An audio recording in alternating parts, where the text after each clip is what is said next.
Quando eu vou pregar nas igrejas, que os pastores anunciam, vai estar o pastor Aldo, um ex-pai de santo, as pessoas sempre estão esperando uma pessoa bem mais velha.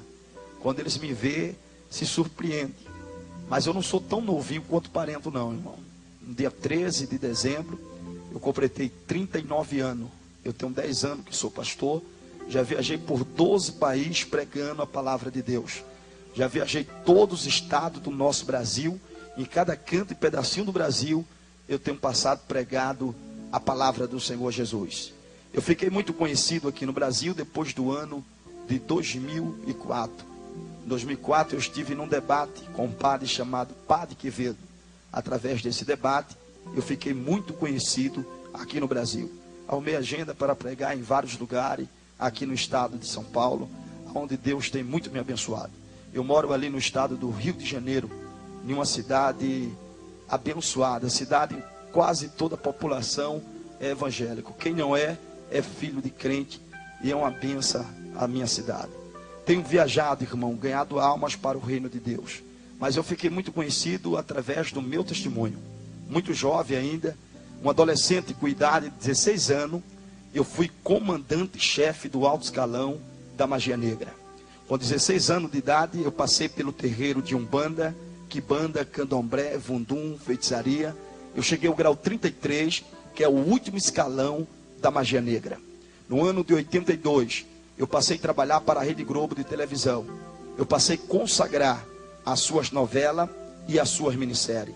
Em 82, eu consagrei uma minissérie chamada Sítio do Pica-Pau Amarelo. Em 85, consagrei uma novela chamada Chique Chique. Fiquei até o ano de 89, que consagrei a última novela, que foi a novela Tieta do Agreste. Fiz vários trabalhos para várias pessoas da Rede Globo, apresentadores e atores. Fiz trabalho para Renato Aragão, mais conhecido como Didi dos Trapalhões.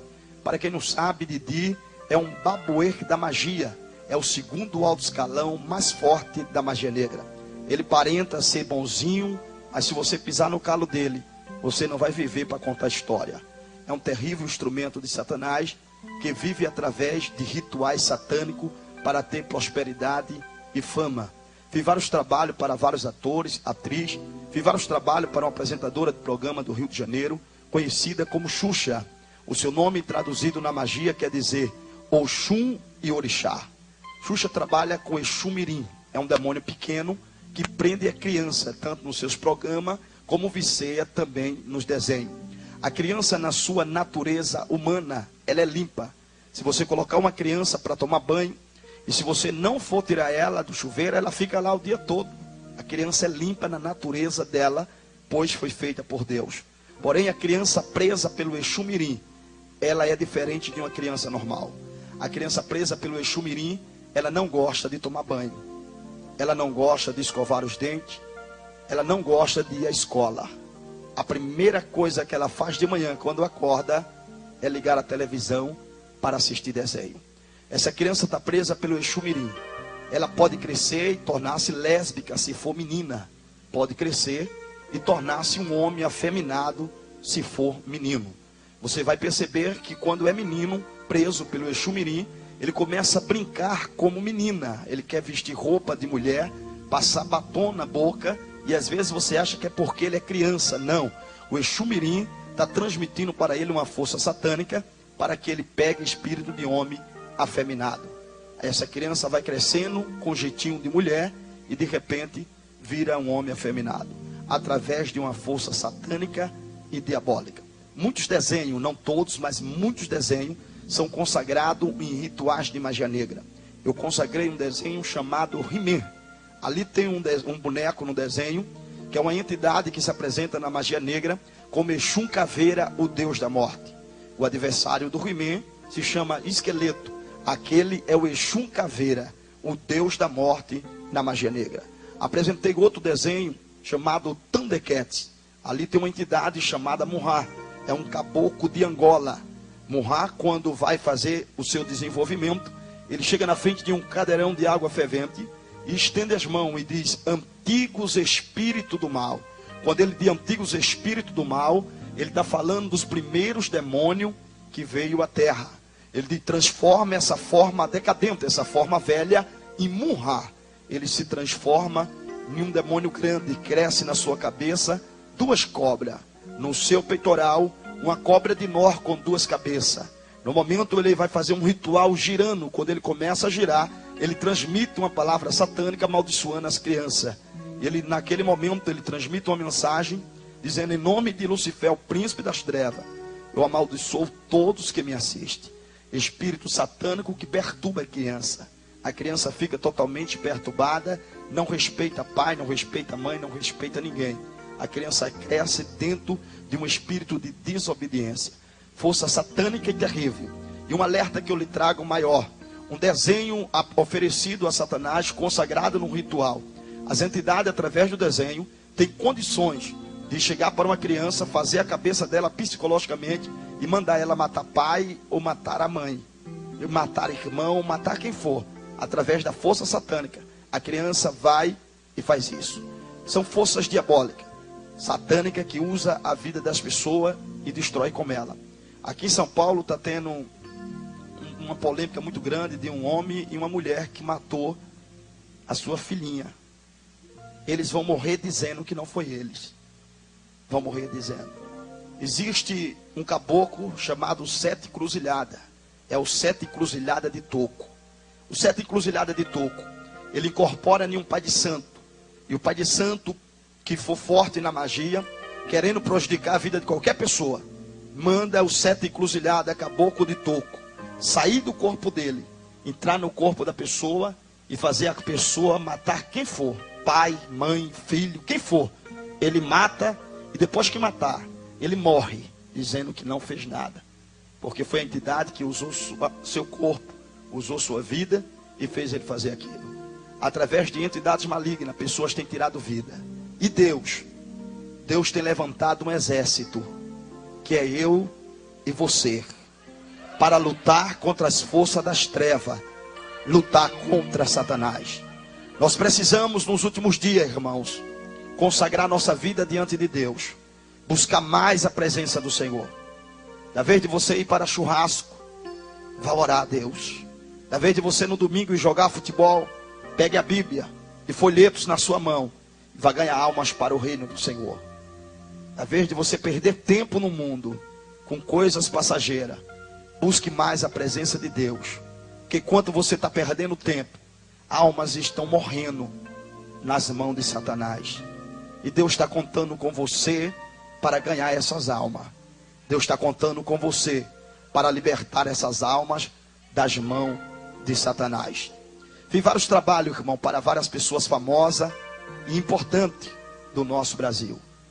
Fiz um trabalho com o tio Chico, conhecido como Pastor Francisco. Foi o pai de santo mais forte do estado de Brasília. Foi o pai de santo mais poderoso da magia negra lá.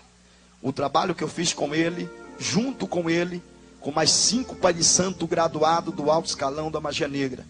Foi na época que Tancredo Neves ganhou para presidente. Os tambores tocaram na Bahia, em Recife, Brasília e no Rio de Janeiro. Dentro de 15 dias de ritual, Tancredo Neves morreu, que não aguentou a pressão da força satânica que foi feito para matá-lo.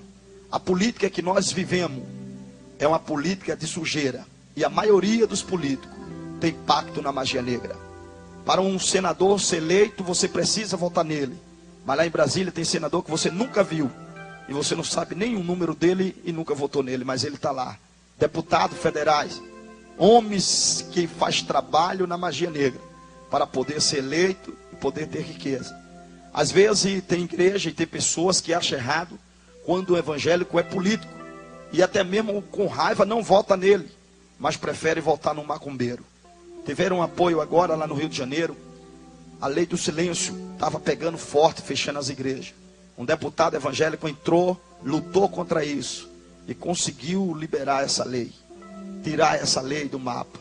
Então, irmão, precisamos colocar pessoas de Deus para que o nosso Brasil venha a ser abençoado. Nós precisamos de pessoas abençoadas pelo Senhor Jesus Cristo.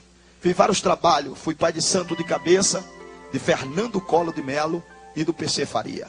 fiz vários trabalhos para vários atores, atrizes, muitas pessoas ricas. Vou estar relatando algumas pessoas aqui.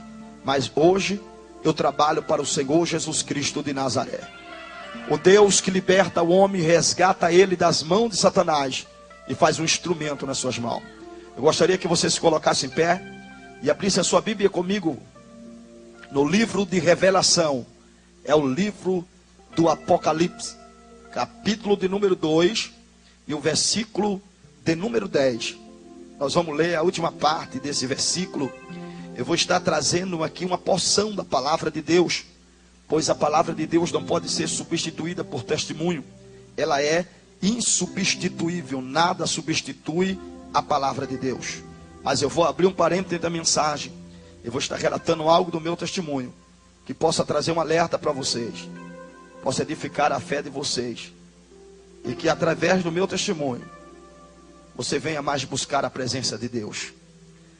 O livro de Revelação, o livro do Apocalipse, capítulo de número 2 e o versículo de número 10, a última parte do versículo, que diz assim: ser fiel até a morte, dar-te-ei a coroa da vida. Amém? Eu quero trazer uma mensagem subordinada ao tema fidelidade e fé. Diga comigo: fidelidade e fé. Só tem fé quem é fiel. Só é fiel quem tem fé. Fecha os teus olhos e curve tua cabeça. Querido Deus, eterno e supremo Pai, debaixo da tua graça, debaixo, Senhor, do teu poder e na unção do teu Espírito Santo, eu quero transmitir a tua genuína e poderosa palavra. Que eu venha ser, meu Deus, canal de bênção para a tua igreja.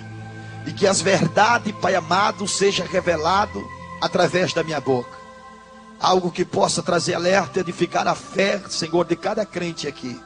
Que cada crente venha ser impactado pelo poder da tua palavra. E venha, Senhor, meu Deus, buscar mais a tua presença. Eu te peço, Senhor, que venha me usar. Eu sei que eu não posso curar. Eu sei que eu não posso batizar.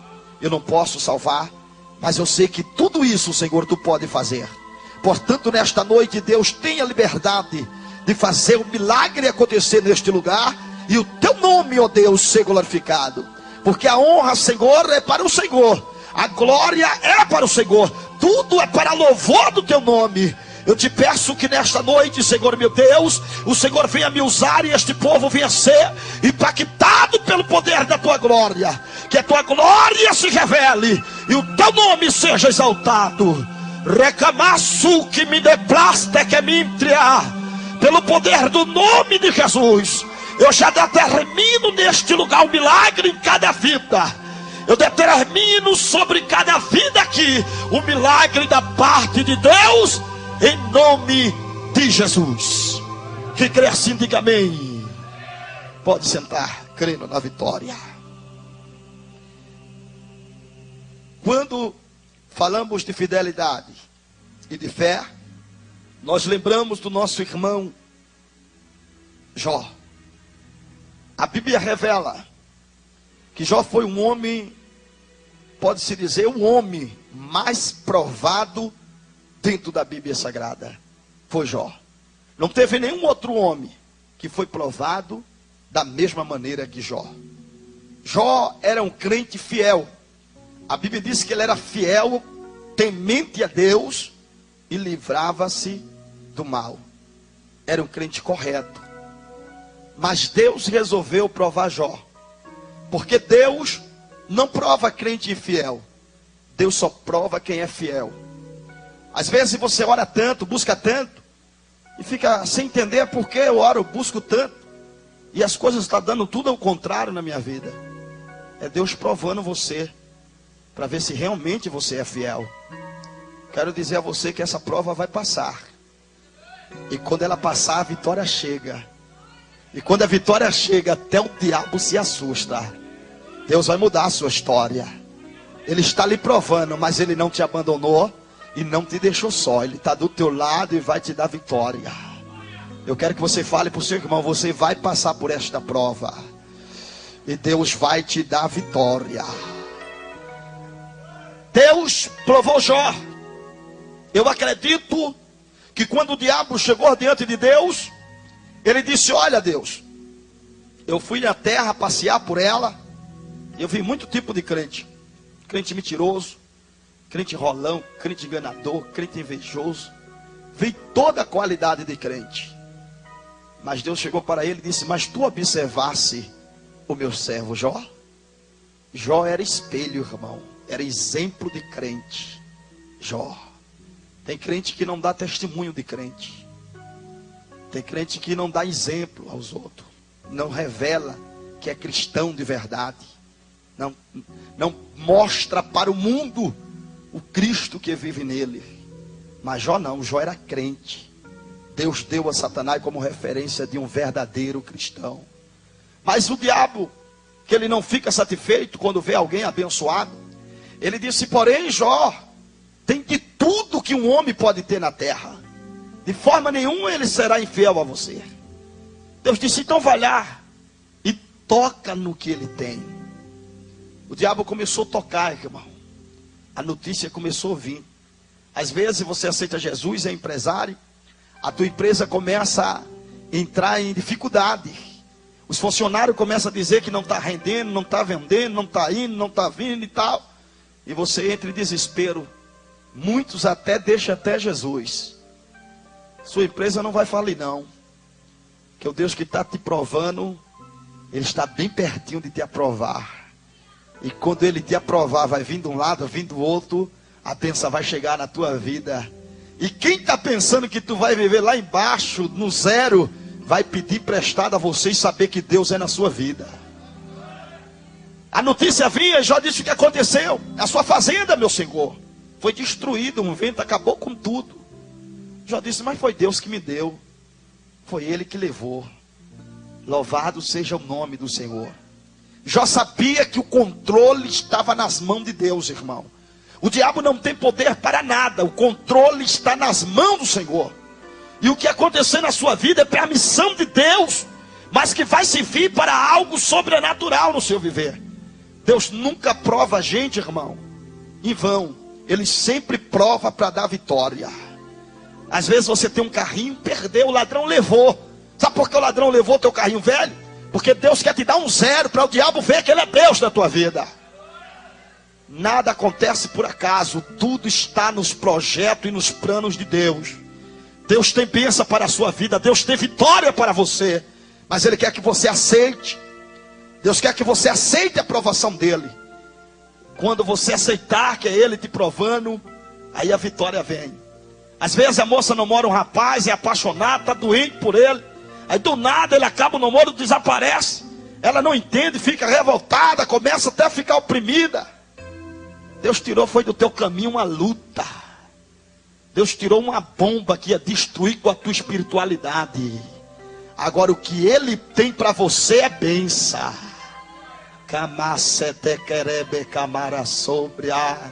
O que Ele tem para você vai mudar a tua vida. Espere no Senhor, exalte a Ele, porque tudo que Deus faz é bom. Tudo está no projeto e no plano de Deus. Já entendia isso, irmão, e ele louvava a Deus, mas perdeu tudo o que ele tinha. Tudo. A última notícia foi a fazenda da Casa Branca, a sua maior fazenda. Quando alguém chegou e disse: meu senhor, a sua fazenda da Casa Branca, veio um vento forte, bateu nas 4 colunas e a casa caiu. Jó não estava preocupado com a casa não. Ele estava preocupado com os filhos, porque eram os filhos de Jó que moravam lá. E os meus filhos, e o moço disse, eles estavam embaixo e morreram, todos eles. Jó capítulo 3 diz que Jó rasgou sua roupa e amaldiçoou até o dia do seu nascimento. Ele perdeu o que ele mais amava, seus filhos. A Bíblia diz que todo final de semana Jó se reunia com seus filhos e ele ensinava os seus filhos a tributar a Deus. O segredo de Jó, dele ser tão rico, é que ele era fiel. Você sabe por que na igreja muitos empresários não prosperam? porque não é fiel. Ele não dá o dízimo porque acha que o dízimo dele é muito alto. E o que Deus tem dado a você? O que Deus tem dado a você não é alto?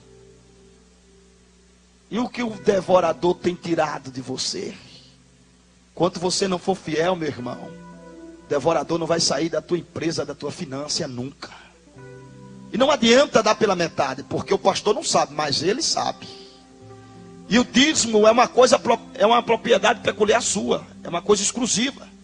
Você tem que tirar em primeiro lugar os 10% e dar para o Senhor.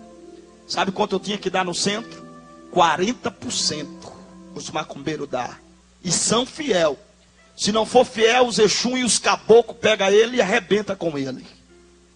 E eles têm que ser fiel. Deus está dizendo para mim que aqui tem muitos crentes que não têm sido fiel. E alguns estão dando dízimo pela metade. Você está perdendo o seu tempo. Seu dízimo não está valendo nada. Seja fiel, que aí o Senhor será fiel com você. Seu carro vai parar de quebrar, vai parar de furar pneu, vai parar tanta coisa na sua vida, a sua história vai mudar. Mas quando você for infiel, o devorador não vai sair da sua vida. E o que você não dá para o Senhor, o devorador leva. Aqui diz: ser fiel até a morte, dar-te-ei a coroa da vida. Já foi fiel, irmão, temente e obediente ao Senhor. Mas a Bíblia diz que Deus só deu vitória a Jó quando ele entendeu que ele estava sendo provado por Deus. Deus só pode dar vitória a você quando você entender que está sendo provada e aceitar a provação de Deus. Aí a vitória vai vir sobre a sua vida. E quando a vitória vir, irmão, muitos vão se assustar com a tua vitória. A Bíblia diz que os amigos de Jó passavam e via a situação de Jó. E ele zombava, falava mal, dizia que era pecado. E apontava de várias formas. Mas a Bíblia diz no capítulo 42 e o versículo 10, que Deus mudou o cativeiro de Jó. Deus vai mudar seu cativeiro. Fale para o seu irmão: Deus vai mudar o seu cativeiro. Deus mudou o cativeiro de Jó. E quando Deus mudou o cativeiro de Jó, os amigos de Jó agora voltaram a frequentar a casa de Jó. Porque quando estamos na prova, irmão, somos abandonados. Quando estamos na prova, os nossos amigos não ligam no nosso celular. O celular não toca mais, porque eles sabem que nós estamos provados por Deus. Mas quando estamos na bênção: oi, amada, oi, querida. Não tanto chama amado, querida, é um carinho, é um amor. Mas quando estamos na prova, até longe da nossa casa passa. Mas Deus vai mudar a sua história. Seus amigos vão voltar a frequentar a sua casa, vão voltar a ligar para você para saber que Deus te deu vitória. Labacamanta seca mende comederigdácia. Leplaste que mintria. Deus é fiel e é verdadeiro. Labacachumine que menerecia. Deus tem vitória, tem bênção para a sua vida. Quem viu você chorando, vai ver você sorrindo. Quem viu você na prova, vai ver você na bênção do Senhor. Ai de Camaraçume na raiz. Deus prova, mas não abandona e não nos deixa só. Está sempre conosco para nos dar vitória. Deus deu vitória a Jó. E a Bíblia diz que ele recebeu o dobro de tudo quanto antes possuía. Fale para o seu irmão: o que você perdeu é pouco para o que Deus vai te dar.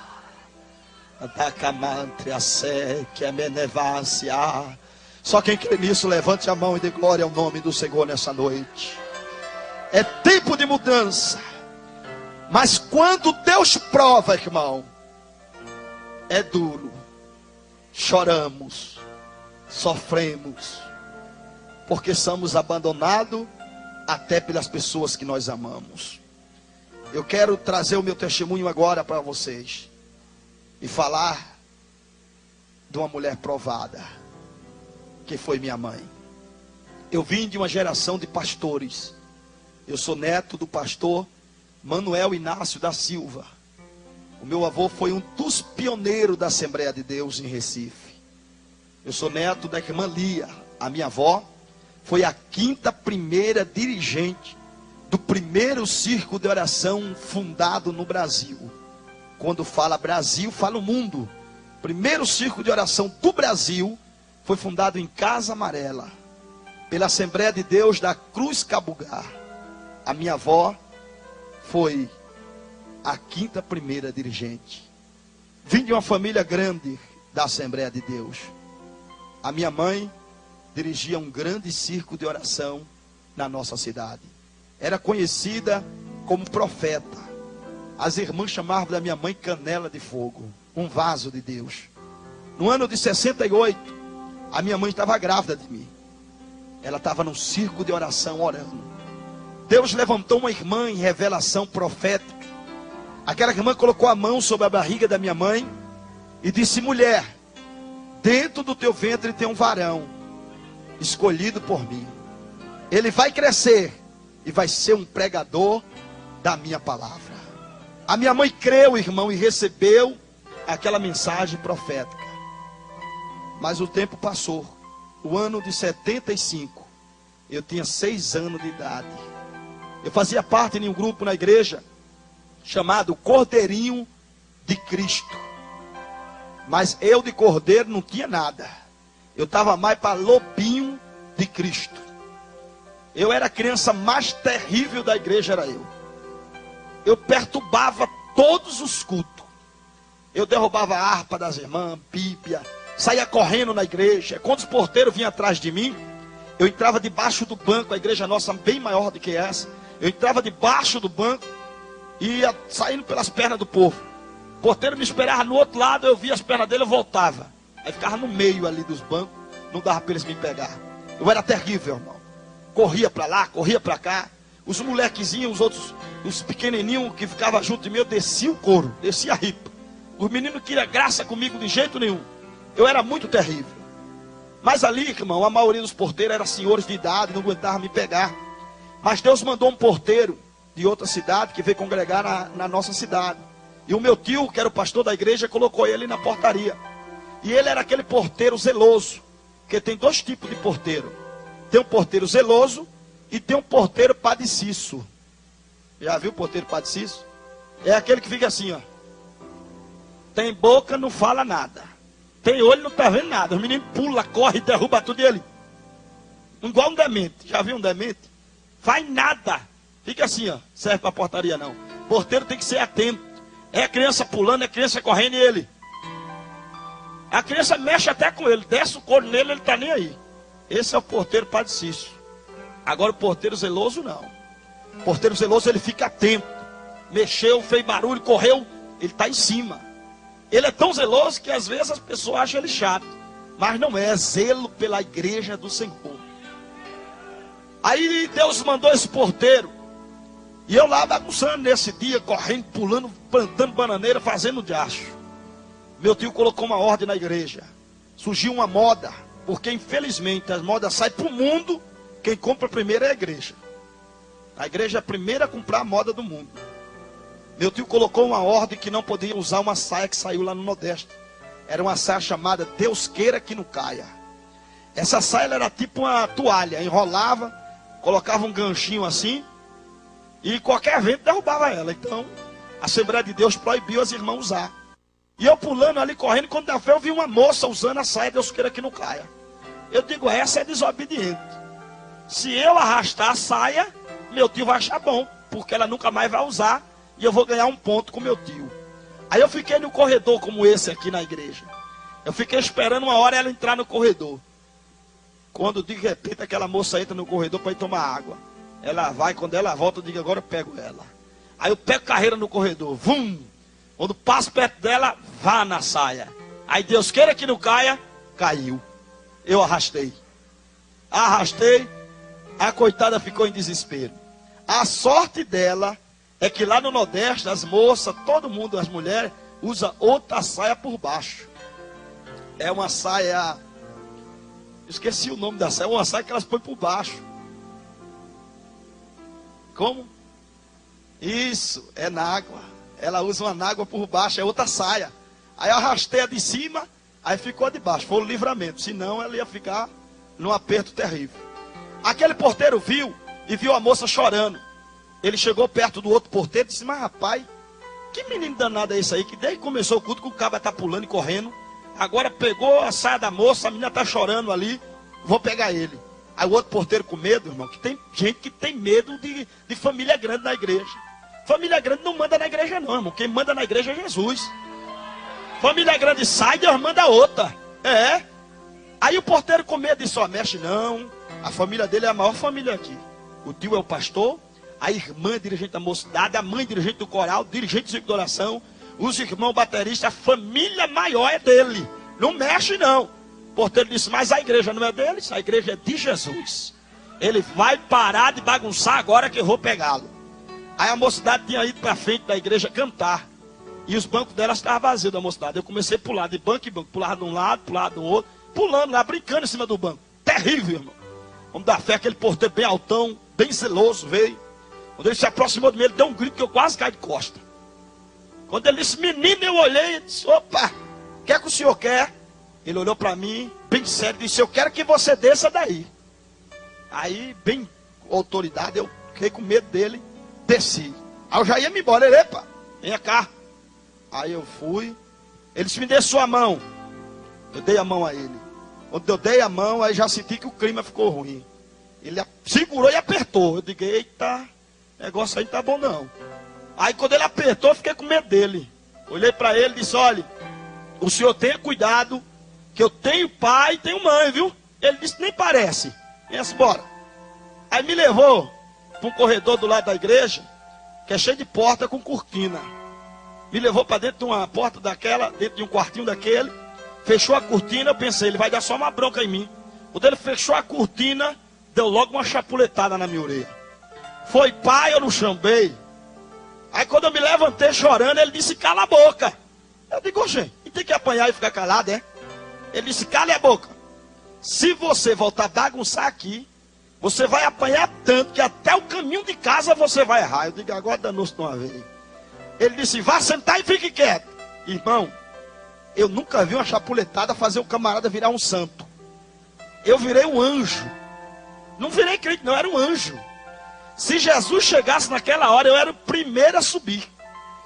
Mas eu fiquei tão crente que até glória eu dava. É? Os meninos vinham para perto de mim, eu digo: vai para lá que aqui eu estou adorando. Olha para aí. Eita, chapuletada boa, viu? A orelha ficou vermelha. É. Aquele homem ficou escalado para ficar na portaria na terça e na sexta-feira. Aí passou um mês, a minha mãe viu que os outros dias eu bagunçava. Aí ela chegou para mim e disse: ô meu filho, por que na terça e na sexta você fica tão comportado na igreja? Eu disse: ah, mãe, é o culto que eu mais gosto. Mas não era, irmão. É que quando eu ia entrar na porta, ele olhava para mim assim e fazia assim: cuidado, viu? Eu: beleza. Remédio do doido é outro doido na porta, né? Os porteiros lá do Nordeste, irmão, eles são ensinados pela igreja para não deixar menino perturbar e nem deixar bebo bagunçar na igreja. Que às vezes o caba enche o quengo de pinga e vem perturbar na igreja. Eu pregando lá, 2 bebos dando glória, aleluia. Eu digo: rapaz. Aí conversei com o pastor, eu digo: mas pastor, aqui tem os bebos da glória. Ele disse: dá. Quando os bebos entram, eu já ensino os porteiros. Mas você pode ir lá em Recife, você vai ver que os homens mais fortes da igreja são os porteiros. Bem grandes, já para intimidar os cabras. Aí quando um bebo vai entrando na igreja, que o porteiro percebe, vai logo 3. Um entra na frente do bebo, um do lado, outro de outro. Aí os 3 já juntam o bebo e olha: se você bagunçar aí na igreja, a gente vai levar você lá pro quartinho, vai estar num cacete tão infeliz, e só solta você amanhã. O bebo diz: nada, rapaz, eu vou adorar a Deus. Já entra dando glória. Eu pregando e o bebo, aleluia, dando glória. Eu digo: mas olha que coisa boa. Mas olha o remédio, bagunçou, o couro desce. Criança lá na igreja você não vê pulando e bagunçando não. No Nordeste você não vê não. Porque tem mãe, irmão, que traz o filho, solta o filho para bagunçar na igreja. O porteiro vai, reclama, ela acha ruim. Fica brava. Então não vá lá para no Pernambuco não. Porque se você for para lá, soltar o seu filho para bagunçar lá, ele vai apanhar. Se você chiar, apanha também. Lá o remédio é para todo mundo. Lá não tem negócio não. Ali, irmão, eu era muito terrível, terrível, terrível mesmo. Eu louvo a Deus que meu filhinho Jonathan canta. O negócio dele é tocar bateria, gosta de fazer barulho. Mas é uma benção. Não puxou o pai quando eu era pequeno, não. Eu era muito terrível. Eu não tinha amiguinho, eu brincava muito só. Eu sou filho da velhice dos meus pais. Quando meu pai estava em casa, ele fazia fazendinha no terreiro da usina que a gente morava para a gente brincar, eu e ele. E a minha mãe também, a minha mãe e o meu pai que me dava muita atenção. Mas um dia eu estava brincando com uma vassoura de cavalinho, andando ali ao redor de casa. Meu tio tinha ido passear na nossa usina, descansar. Ele amarrou uma rede no pé de manga de um lado para o outro, ficou lá deitado. E eu comecei a brincar, correndo para lá, para cá. Quando de repente eu vi o meu tio na rede. E ele roncava. Aí eu digo, meu tio está dormindo. Fui lá perto dele e ele estava dormindo. Eu digo, mas rapaz, como meu tio é folgado, come, agora vem deitar aqui. Ninguém pode fazer barulho. Aí eu olhando para ele, eu olhei para a perna dele. Eu nunca tinha observado a perna de um homem adulto. E eu vi que a perna do meu tio era muito cabeluda. Aí eu puxei assim, aqueles pelos grandes. Aí eu achei estranho, eu olhei e disse, oxê, meu tio deve ter nascido com erro da ciência. Naquela semana, minha mãe tinha comprado caranguejo e tinha rapado as pernas do caranguejo com a faca. Eu digo, então eu vou limpar a perna dele e aproveitar que ele está dormindo. Aí eu fui atrás de uma faca, irmão. Só que a minha mãe sabia como eu era, ela colocava tudo no alto, as coisas, não dava para pegar. Aí eu desisti, não encontrei faca para limpar as pernas dele. Aí quando eu desisti, no muro da minha casa, lá no tinha energia, a gente usava candeeiro. Em alguns lugares chama lamparina. É uma latinha. E ali quando eu pego o candeeiro, tiro o pavio do candeeiro. Tem um produto que não é álcool, é querosene. Que eles põem para acender. Aí tirei o produto e fui passar na perna do meu tio. Aí dei massagem na perna dele, passei. Quando eu estava dando massagem com o querosene, ele acordou. Ele olhou para mim assim, meio assustado. Aí eu passei a mão, dei uma risada para ele. Aí ele disse, coitadinho do meu sobrinho, tão bonzinho. E o povo diz que o bichinho é endemoniado. Aí fazendo carinho pro tio dormir, eu digo, é verdade, durma. Aí o meu tio foi dormir, irmão, ficou dormindo. E eu brincando com a vassoura, eu já tinha dado a massagem nele. Quando eu vi que ele estava dormindo, eu voltei. Eu digo, agora é a hora da operação geral. Aí peguei o fósforo e pum, toquei fogo. Meu tio levantou, irmão, parecia filme de terror. Correndo, gritando desesperado. Queimou o corpo do meu tio inteiro, deu queimadura 3º grau. Quase que o meu tio morre. Eu tinha um instinto, irmão, dentro de mim terrível. Meu tio sendo queimado vivo e eu achando aquilo tão engraçado. Ele gritando e eu morrendo de rir. Mas depois que a minha mãe ajudou, que apagou o fogo dele, minha mãe me deu um couro que eu nunca esqueci, irmão. Me deu um couro e colocou 1 hora de joelho com milho debaixo do joelho. Para arrebentar os milhos, ficou tudo no meu joelho. Era o castigo lá, é esse. Minha mãe, quando ia trabalhar, ela procurava as pessoas para me deixar. Ninguém queria ficar comigo. Olha como eu era tão bonzinho, ninguém. Não, pode levar para lá. Lá no Nordeste, elas dizem assim, quem colocou seu Mateu é que balance ele. A minha mãe foi escalada para ir ao Recife, porque meu avô morava no Recife, e a minha mãe era a única da cidade que a gente morava, na usina, que andava um pouco no Recife, sabia andar. Porque São Paulo é perto daqui, né? Dá o quê? Quantos quilômetros? 80 quilômetros. Mas tem irmã que só está ela lá em São Paulo, ela só vem daqui uns 3 meses. E olha lá se acertar voltar. Que é a cidade, quem mora no interior, quando vai na cidade grande, fica perdidinho. E a minha mãe sabia andar no Recife. As irmãs juntaram o dinheiro e deu para minha mãe e comprar o pano para fazer a farda do ciclo de oração da festa das irmãs. E eu fui com a minha mãe, peguei o trem na cidade de Ribeirão e fomos para a cidade do Recife, a capital de Pernambuco.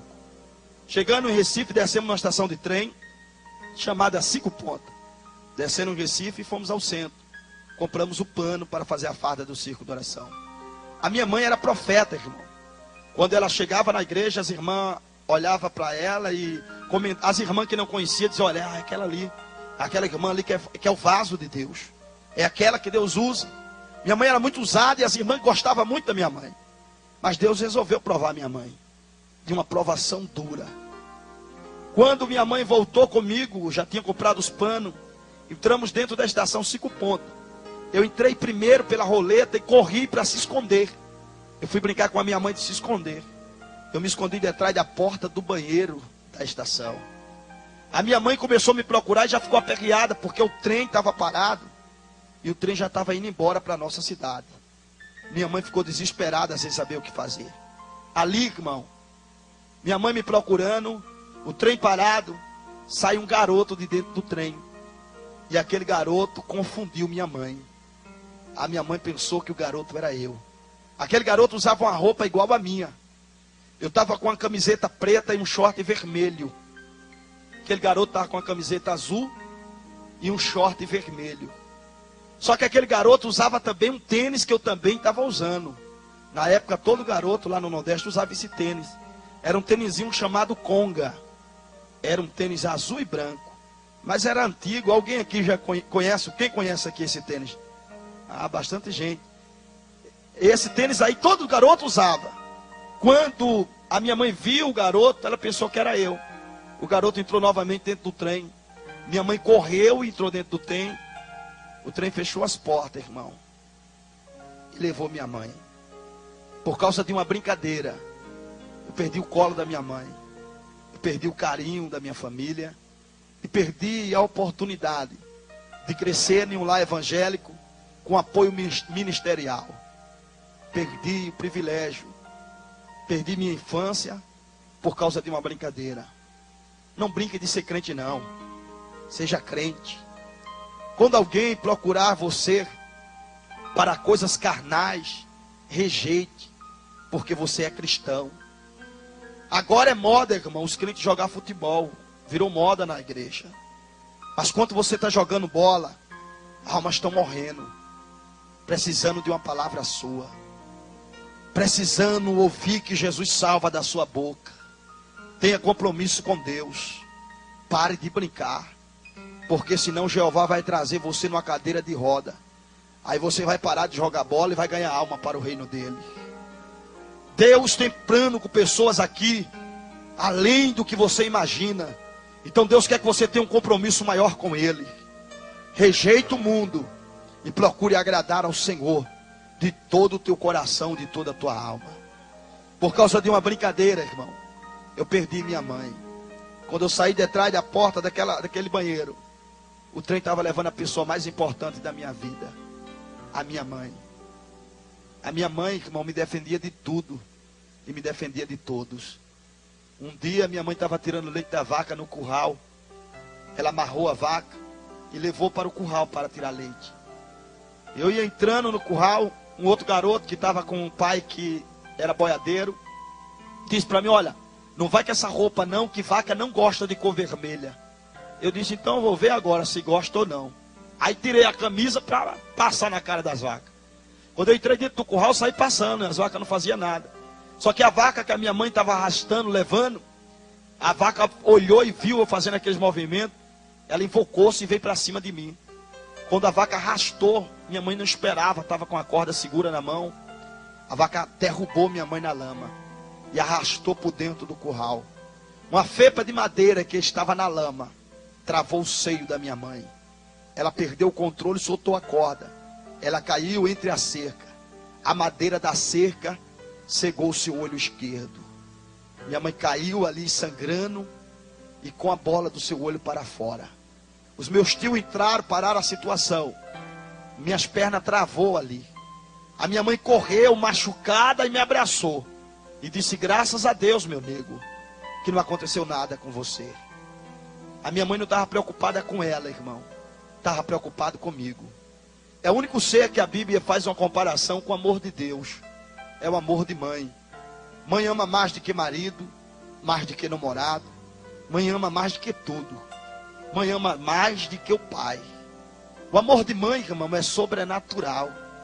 Se uma filha, por mais desobediente que seja, ela sai para uma balada, de 10 horas eu estou aqui, mãe. Deu 10 horas, o pai já está roncando. A mãe não. Enquanto a filha não chegar, a mãe não dorme. A mãe, irmão, é o ser na terra que merece o maior carinho. É a mãe. Mas só sabe o valor de uma mãe quem já perdeu a sua. Eu perdi minha mãe. Perdi minha mãe naquele dia. Perdi minha alegria. Perdi minha juventude como criança. Perdido, eu fiquei chorando ali, desesperada. Minha mãe voltou para a nossa cidade. O garoto que ela pensou que era eu, ela encontrou lá dentro, viu que não era. Ela ficou sem saber o que fazer. O meu pai já estava esperando a gente. Quando a minha mãe chegou, meu pai disse: cadê meu filho? Minha mãe disse: eu perdi o garoto. Meu pai rapidamente conseguiu um carro na prefeitura e voltou para Recife com a minha mãe. Eles ficaram 3 dias me procurando. O recurso financeiro do meu pai só deu para ficar 3 dias pagando hotel e gasolina me procurando. Depois de 3 dias que acabou o dinheiro, meu pai tinha que voltar para a nossa cidade. Meu pai revoltado chegou para minha mãe e disse: você tirou minha alegria de viver. Tirou o meu filho. Eu sou filho da velhice, irmão, do meu pai. Eu era o xodó do meu pai. Meu pai revoltado com a minha mãe disse: a partir de hoje, você não é mais minha esposa. Tirou o credencial da igreja, rasgou e disse à minha mãe: a partir de hoje eu também não sou mais crente.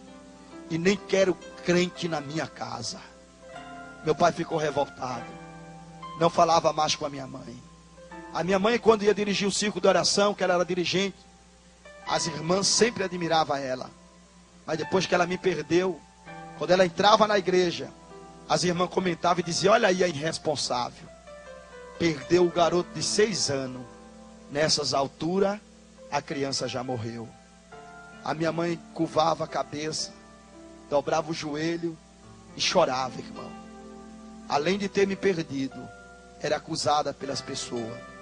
Ela não tinha palavra. Minha mãe conta que quando andava na feira, cidade pequena, as irmãs diziam por zombaria: ô irmã, cadê o seu filho? A senhora não disse que ele ia voltar? Já faz 3 anos. Minha mãe dizia: mas um dia ele vai voltar. Minha mãe disse que chorava, irmão, na rua, lembrando das presepadas que eu fazia, das artes que eu fazia. Eu era filho da velhice, os meus irmãos tudo já homem, já grande, e a minha mãe sentia muita falta de mim. O tempo foi passando, eu estava na rua para sobreviver. Eu comia lixo e pedia esmola às pessoas. Quando você vê um mendigo pegando um pedaço de pão estragado e comendo, para você ele é nojento, mas ele está comendo porque ele tem fome e ninguém dá comida a ele. Eu comia, irmão, comida estragada. Às vezes até com bicho tinha que comer para matar a fome. Uma sexta-feira à noite eu estava dormindo. O Recife de dia é quente, mas à noite faz frio por causa da brisa do mar. E no frio muito grande, eu peguei cachorro de rua, vira-lata de rua. Eu abraçava ele para o calor dele me aquecer. Eu abraçava os cachorrinhos e dormia junto com eles. Um dia, chegou 2 rapazes perto do banco de feira que eu estava. E aquele rapaz começou um com o outro e disse: olha, esse menino aí deve ser estrupador de animal. Vamos pegar ele. Quando eu ouvi eles falando isso, eu digo: não, vou me levantar e falar para eles que o cachorro é só para me aquecer, para eu conseguir dormir. Quando eu me levantei, um daqueles meninos me deu um chute com uma bota, aquelas botas que tem uma chapa de ferro na frente. Quando bateu no meu rosto, aquela chapa de ferro, não sei se estava soltando, ela abriu minha boca.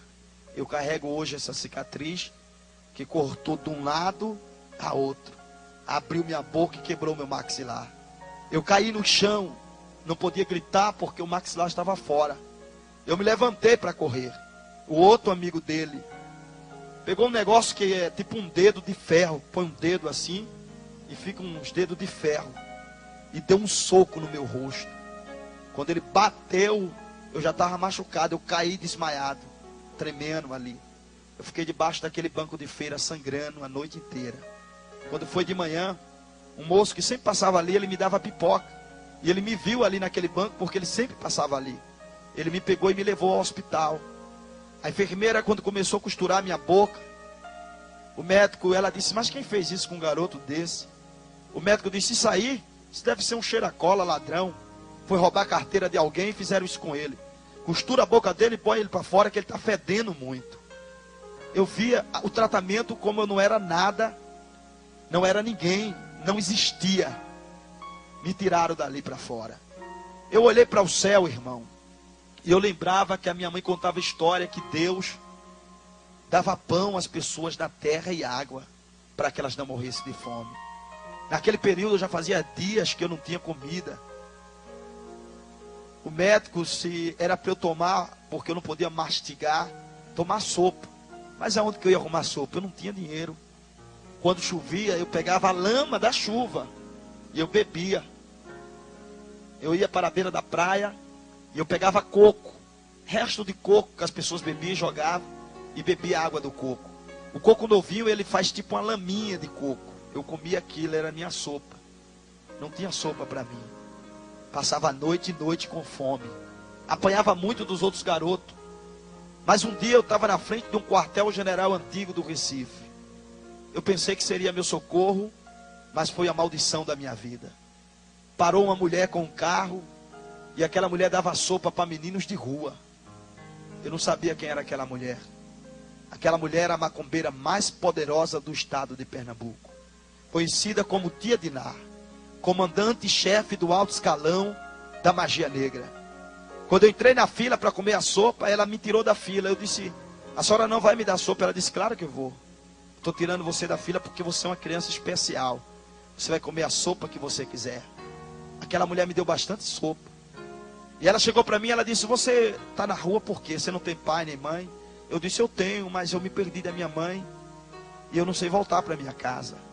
Eu falei o nome da minha cidade para ela, ela disse que não conhecia. Ela falou: olha, se você quiser, eu levo você para minha casa. E eu vou cuidar de você igual um filho para mim. Eu perguntei para ela: na casa da senhora, tem comida para eu comer? Ela disse: claro que tem. Eu disse: tem uma cama para eu dormir? Ela disse: tem. Eu disse: então eu vou para a sua casa. Eu fui para o maior centro de bruxaria do estado de Pernambuco. Fica em Prazeres, perto do Beco do Mussu. Toma conta de um quarteirão a outro. Ali só entra ator, atriz, empresário muito rico, pessoas poderosas financeiramente, para fazer pacto satânico. Aquela mulher disse: olha, eu preciso de você. E você vai ser meu substituto. Eu vou ensinar você a arte da magia. Eu comecei a conhecer a força satânica da magia negra. Ela chegou para mim e disse: olha, você não tem pai e você não tem mãe. Eu disse: claro que eu tenho pai e tenho mãe. Ela disse: não tem. Você vai ficar nesse quarto trancado. E só vai sair dele quando você entender que você não tem pai e não tem mãe. Ela me trancou em um quarto escuro durante 45 dias. Ela só me dava comida 10 horas da noite. Ela colocava um prato de uma sopa estranha debaixo da porta. Mas com fome eu tomava. Depois de 45 dias, eu não lembrava de pai, não lembrava de mãe. Eu passei por um tratamento de um Ugan. É um tratamento de limpeza espiritual na mente, para não lembrar mais do passado. Eu não lembrava mais de nada. Tomei aquela sopa durante 45 dias. Costumei tomar a sopa. Quando eu saí do quarto, eu pedi a ela a sopa. Ela disse: vai lá na geladeira e pegue. Eu fui pegar a sopa. Quando eu abri a geladeira, não tinha sopa. Era sangue humano que ela me dava com sal. Mas ali eu estava acostumado. Dentro daquele processo, eu comecei a liberação de receber incorporações de guia.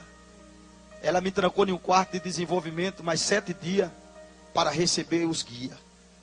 Os guias mais fortes, eles são controlados pelos babuê, os babuá, o babaoliá e os babalorixá.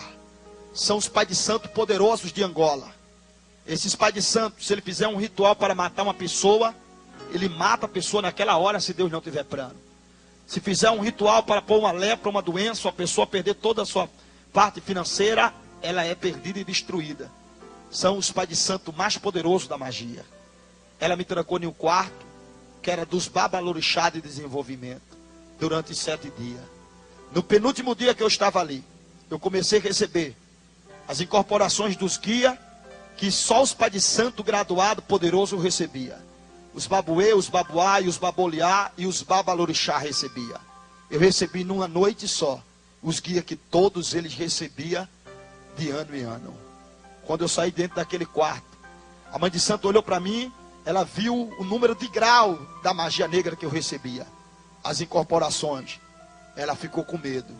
Ela disse: olha, eu vou mandar você agora para a Bahia, porque você está recebendo um guia muito forte, e eu não trabalho com eles.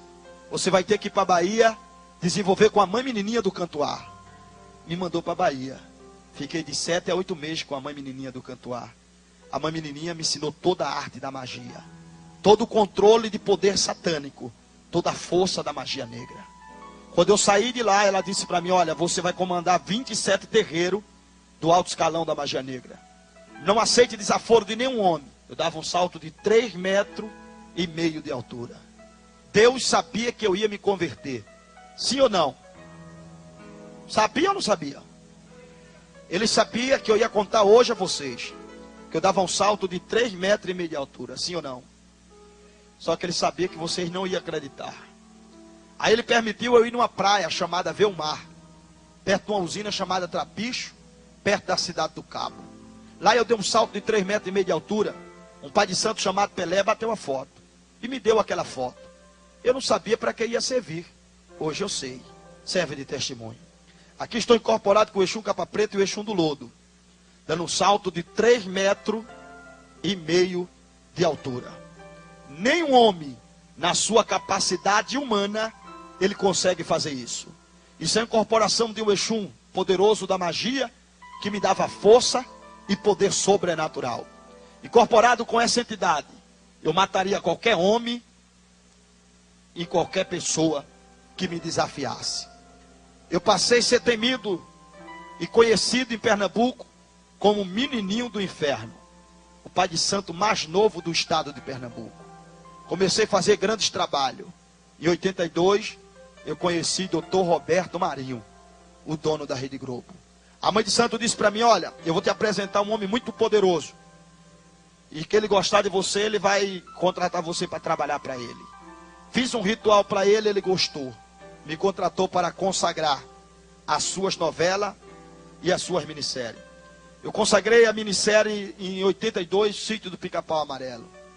Passei nesse período consagrar as novelas. Se, irmãos, a Bíblia diz que Deus, ele não condena o inocente como culpado.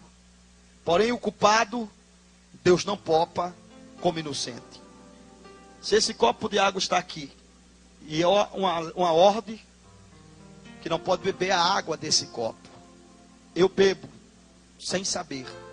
Eu sou inocente ou eu sou culpado? É? Por quê? Porque eu não sabia. Mas se é proibido beber essa água, e eu sei, e eu bebo, eu sou inocente ou eu sou culpado? Sou culpado porque fiz sabendo. Vocês vão ficar sabendo de algo aqui, que a partir de hoje vocês não vão ser mais inocentes. A partir de hoje vocês vão ser culpados. Consagrei as novelas para a Rede Globo de televisão. Isso aqui é um papelzinho do pedágio indo para o Rio de Janeiro. Da minha cidade até aqui, tem quase 9 pedágios. Ele está 9 papelzinhos desse aqui. Atrás está escrito: criança desaparecida. Essa criança desapareceu. Ela tinha 13 anos de idade. O Fabiano. Ele desapareceu em 96. 13 anos de idade. Será que o Fabiano saberia falar para as autoridades o nome do pai e da mãe? Com 13 anos? Sim ou não? Será que ele sabia dizer o bairro e a cidade que ele mora? Sim ou não? Então já era para estar em casa, não era? Por quê? Faz tanto tempo e ninguém encontrou o Fabiano ainda. Eu vou lhe explicar por quê. Aqui tem outro papelzinho, a Tatiane. Ela desapareceu em 92. Ela também tinha 13 anos. E não voltou mais para casa. Aqui tem vários papelzinhos de pessoas que desapareceu, que não voltaram mais para casa. Sabe por quê, irmão? Essas pessoas aqui, elas não se perdem. Elas são sequestradas para ser sacrificadas em rituais de magia negra. Eu quero trazer um alerta agora para você que é noveleira. A novela é uma arma poderosa nas mãos de Satanás. Uma novela, antes de entrar no ar, é feito um ritual satânico. A novela é oferecida a um caboclo, chamado Caboclo de Orixá. O Caboclo de Orixá, ele pede como sacrifício 6 crianças. Amarra os pés das crianças, os braços, coloca sobre um altar, uma mesa que embaixo tem um funil.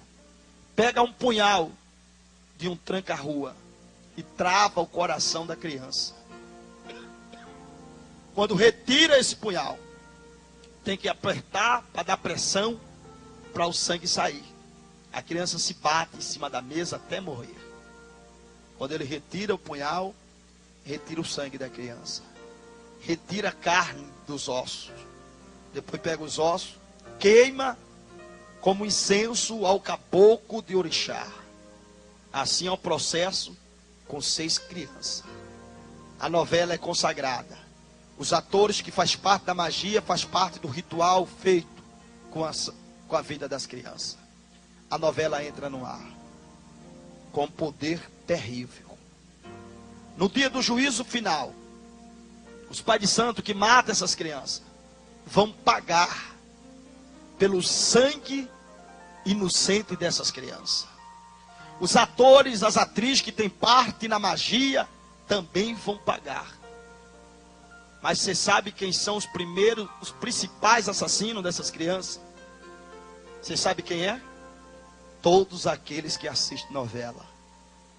Você é a primeira pessoa que mata essas crianças. É por causa do seu ibope.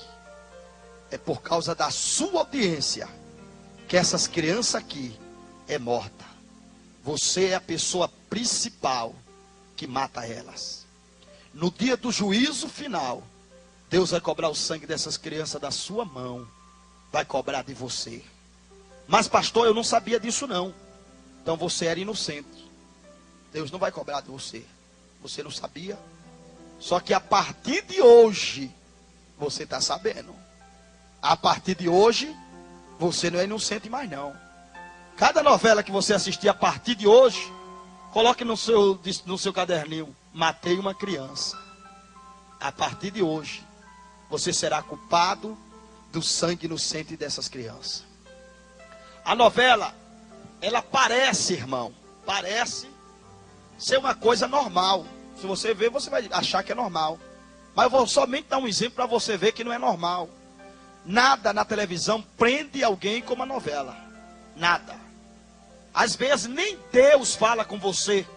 O Espírito Santo dentro de você diz assim: não assista mais novela. Aí você diz: eu só vou assistir essa novela e vou parar. Aí você assiste. Aí passa a cena da outra novela. Aí você continua assistindo a novela. Você fica presa pela novela. Você basta observar. Pode pegar a moça mais calminha aqui. Tem moça que é tão calma, né, que dá até preguiça de conversar com ela. Pega ela bem calminha e põe ela para assistir novela. No momento que ela estiver assistindo novela, aí você vai brincando. Vai lá e desliga a televisão.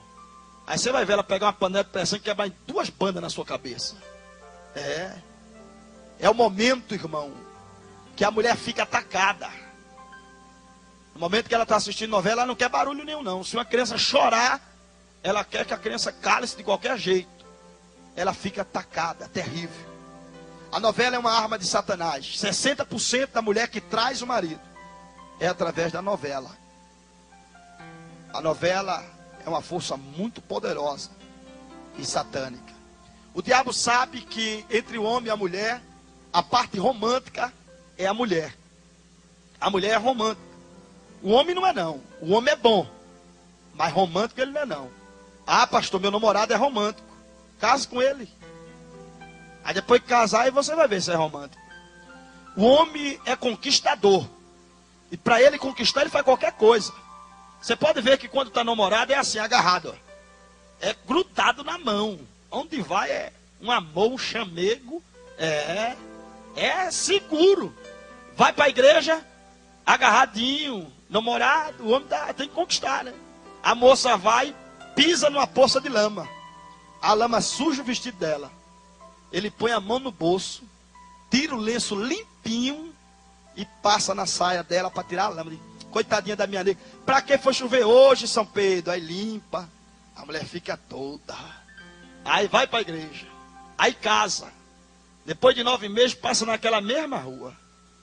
Pisa naquela mesma poça de lama. A mulher com a barrigona e pá. O sujeito já está lá na frente.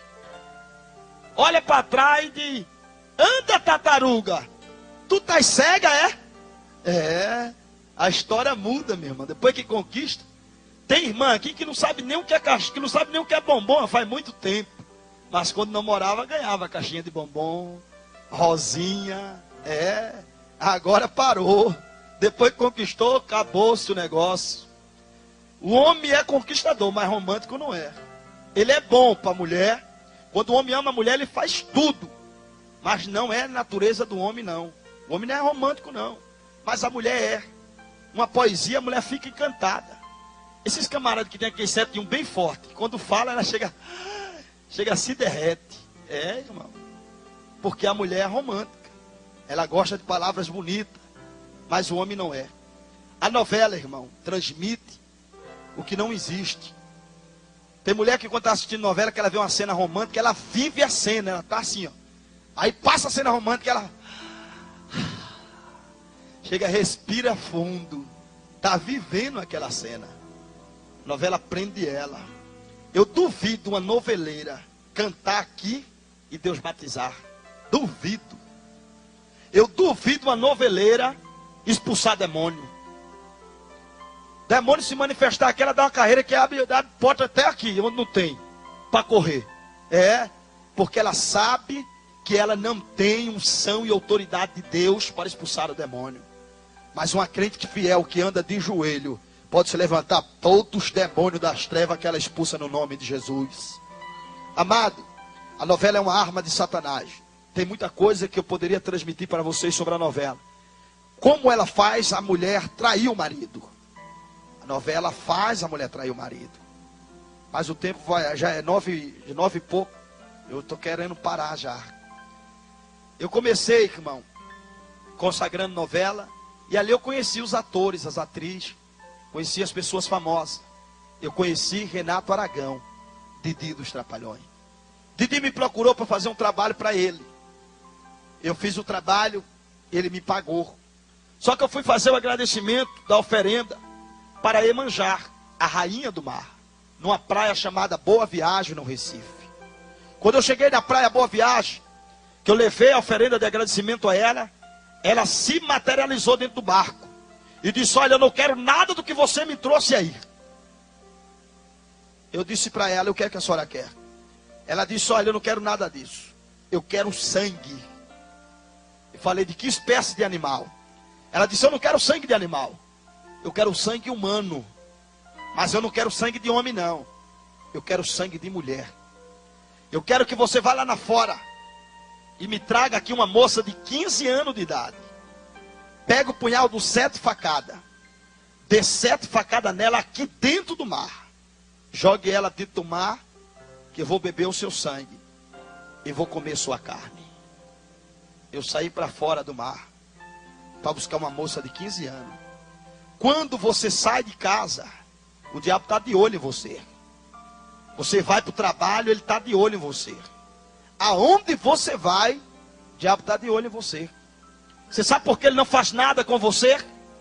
Porque quando ele olha para você, tem um anjo com a espada de fogo olhando para ele. Aí ele não pode fazer nada com você. A Bíblia diz que os anjos do Senhor acampam ao redor daqueles que o temem e o livra. É por isso que o diabo não pode pegar você, porque os anjos de Deus estão do seu lado.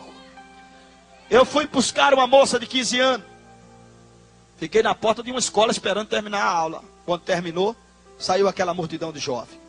Eu fiquei esperando, mas saíam jovens com característica de ter mais idade. Ali eu fiquei esperando, quando de repente saiu uma mocinha baixinha. Às vezes é pequenininha, mas é velha que só, né? A minha esposa é desse tamanho, tem 32 anos.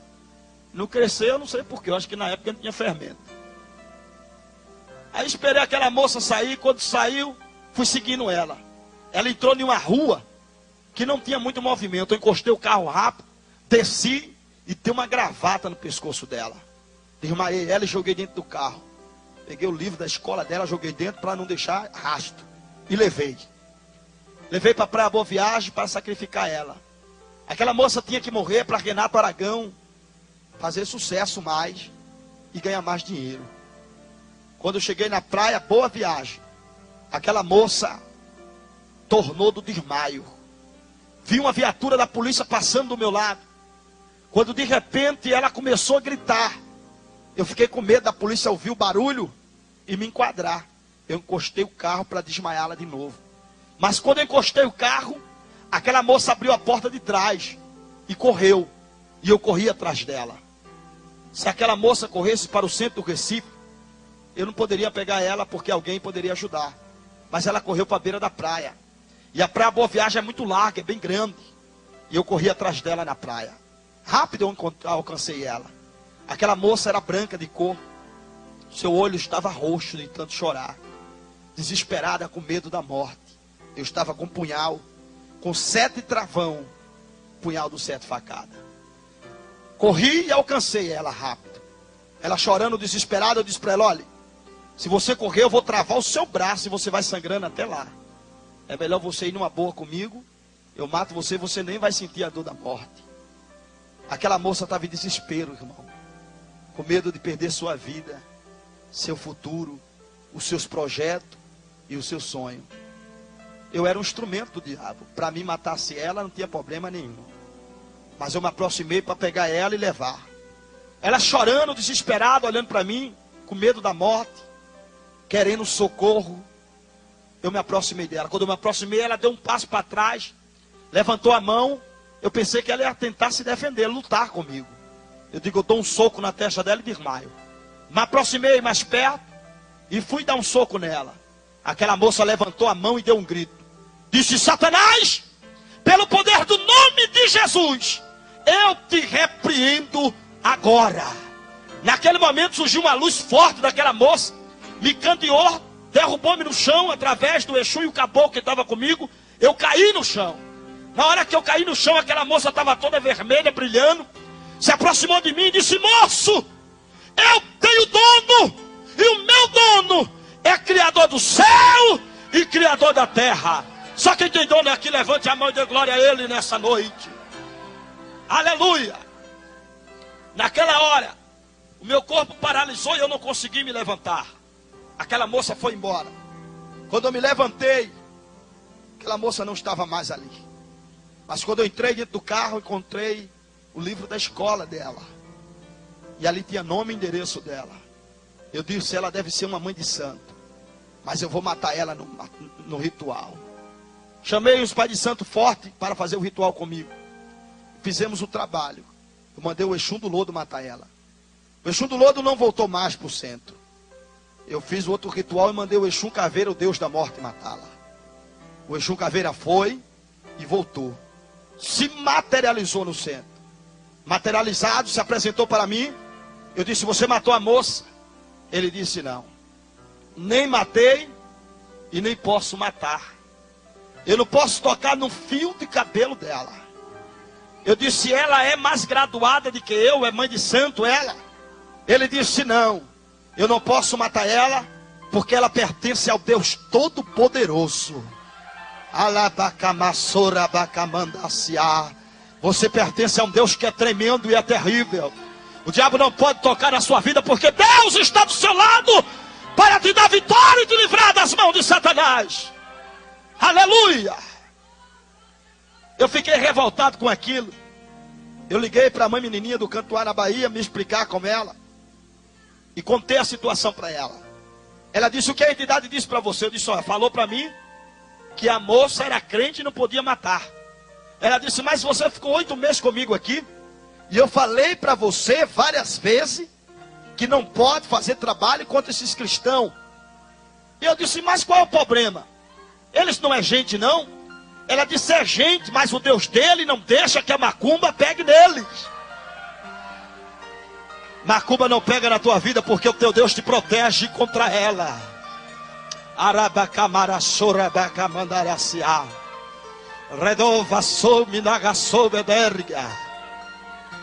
Eu disse agora, ela disse, olha, você lembra que eu falei que você poderia ser um grande babuê? Ou um grande babalorixá? Eu digo sim. Ela disse, você quer ser? Eu disse, claro. Ela disse, então, para de mexer com os crentes. Eu disse, se eu não parar? Ela disse, você vai morrer. Eu disse, mas quem vai me matar? Ela disse, o Deus dos crentes.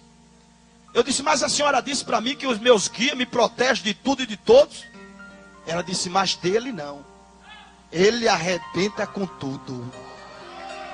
Fale para o seu irmão, o seu Deus arrebenta com o teu adversário nessa noite.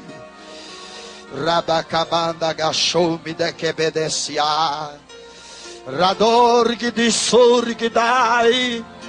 Rei chope a camantri a surg dai. Macumbeiro que faz macumba contra você vai morrer de fome, porque a macumba não vai chegar na sua vida. Não tenha medo de macumba nem de macumbeiro, porque o maior é Deus e Deus está contigo para te dar vitória. Aleluia. Apresentei, irmão, vários trabalhos nesse período. A mãe de santo disse para mim, olha, quando alguém falar para você fazer um ritual de morte, procure saber quem é a pessoa que vai ser atingida pelo ritual. E se for cristão, não adianta você fazer. Eu fiquei nesse naipe fazendo dessa forma. Uma moça me procurou depois de uns 15 dias e disse, fiquei sabendo que o senhor faz trabalho de morte e eu quero matar uma mulher. E eu disse, o que ela fez para você? Ela não fez nada para mim, só que ela está com um homem que eu sou apaixonado. E eu disse, o homem é seu namorado? Ela disse, é meu namorado e é marido dela. E eu quero matar ela para ficar com ele. Eu disse, você tem dinheiro? Ela disse, tem. Quanto você quiser eu pago. Eu disse, então eu quero que você me traga uma foto da moça. E eu quero que você procure saber que religião ela é. Aí ela, tá bom. No outro dia ela trouxe a foto e procurou saber a religião da moça. Eu disse, de que religião a moça é? Ela disse, não é nada do que o senhor está pensando não. Ela nem frequenta centro. Ela não é mãe de santo, nem frequenta centro não. Ela é uma coitada. Eu disse, eu sei. Mas eu quero saber de que religião essa coitada é, para poder matá-la. Ela disse, olha, ela é tão coitada que ela é da igreja dos crentes. Aí eu disse, é? Então você vai procurar outro macumbeiro para matar ela. Mas por quê? Eu disse, porque essa coitada da igreja dos crentes eu não posso matar. O Deus dela não deixa as entidades entrar na vida e matar ela. Você é guardado pelos anjos do Senhor. Deus guarda a tua entrada, Ele guarda também a tua saída. Se o diabo pudesse, ele tombava teu carro, matava você. Mas ele não pode, porque Deus é contigo para te dar vitória.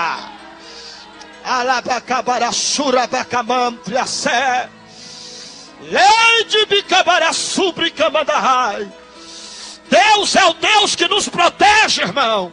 Você pode não ter dinheiro, mas você não precisa de guarda-costa. O leão da tribo de Judá está do seu lado para te dar vitória.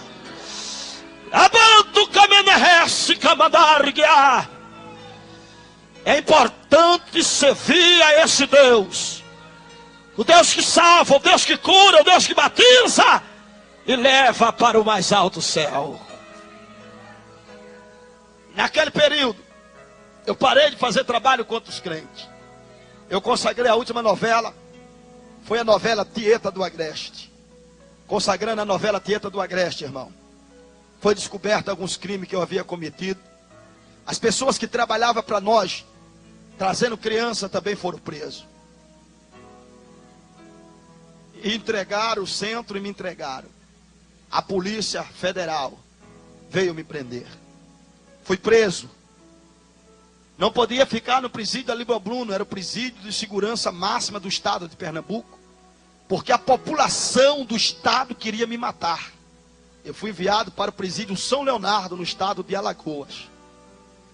Só que o jornal e a TV do estado falou, está vindo para o presídio São Leonardo o maior comedor de criança do estado de Pernambuco, o pai de santo menininho do inferno, Macumbeiro terrível.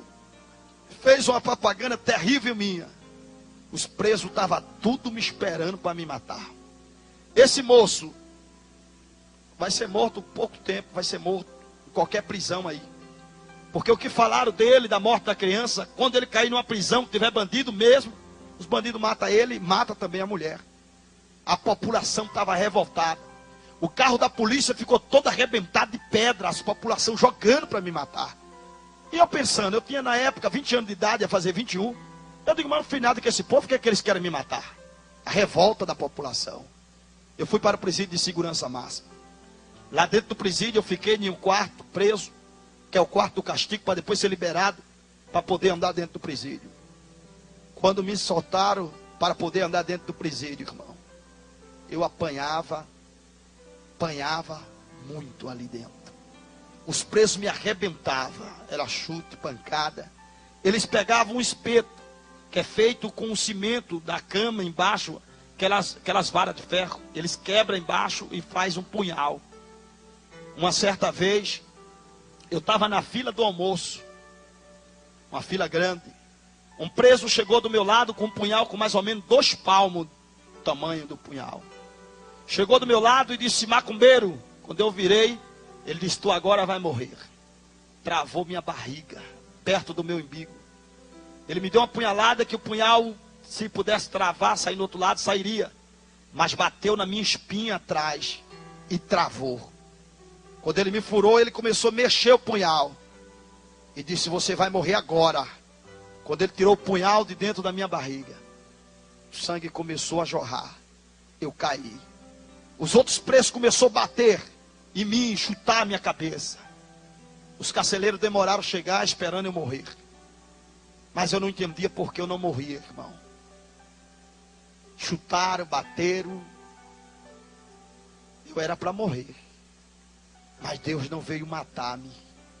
Ele veio me libertar. E mostrar que Ele é o libertador. Eu não morri por causa da promessa de Deus, que é fiel e é verdadeira. Ali, irmão, eu levei 8 punhaladas no período que fiquei no presídio. Passou-se o tempo, eu apanhava todos os dias. Liguei para a mãe de santo e disse, quando é que a senhora vai me tirar daqui? Ela disse, eu não posso tirar você daí. Você confessou o crime, você vai ficar aí. Já falei com os governadores, falei com todo mundo, não tem jeito. Mas vamos ter uma reunião agora com os babalorixá. E vamos ver o que é que vamos fazer por você. Teve a reunião. Os babalorixá disseram, olha, ele mexeu muito com o crente, atrapalhou alguns centros aqui, dispensa ele da magia, deixa ele na prisão, deixa morrer lá mesmo. Quando eu liguei para ela, ela disse, olha, eu tenho uma notícia ruim para te dar. Eu disse, fale. Ela disse, você foi dispensado da magia. Você não faz mais parte da magia negra. Eu disse, e agora? Ela disse, agora você se vira. Eu disse a ela, mas a senhora sabe que eu não tenho pai, não tenho mãe, não tenho ninguém. A única pessoa que eu tenho é a senhora. A senhora é minha mãe. Ela disse, eu nunca fui tua mãe. Tu entrou nessa roubada só. E é só que tu vai ficar. Eu era um jovem de 20 anos, irmão. Agora não era mais macumbeiro. Eu nunca tinha entrado numa escola para estudar. Eu não sabia nem assinar meu nome. Eu só vivia dentro da magia. Eu nunca tinha brincado com carro. Não tinha amiguinho nem colega. Eu vivia preso dentro do centro fazendo magia. Foi aquilo que eu aprendi. Ruim, mas foi o que me ensinaram. Ali, irmão, agora era um jovem de 20 anos, preso em um presídio onde 2.000 presos queriam a minha cabeça. Eu apanhava todos os dias. Toda quinta-feira era dia de visita. Todo mundo tinha visita. Mas eu não. Depois que eu fui dispensado da magia, os demônios, os guias me deixaram em paz.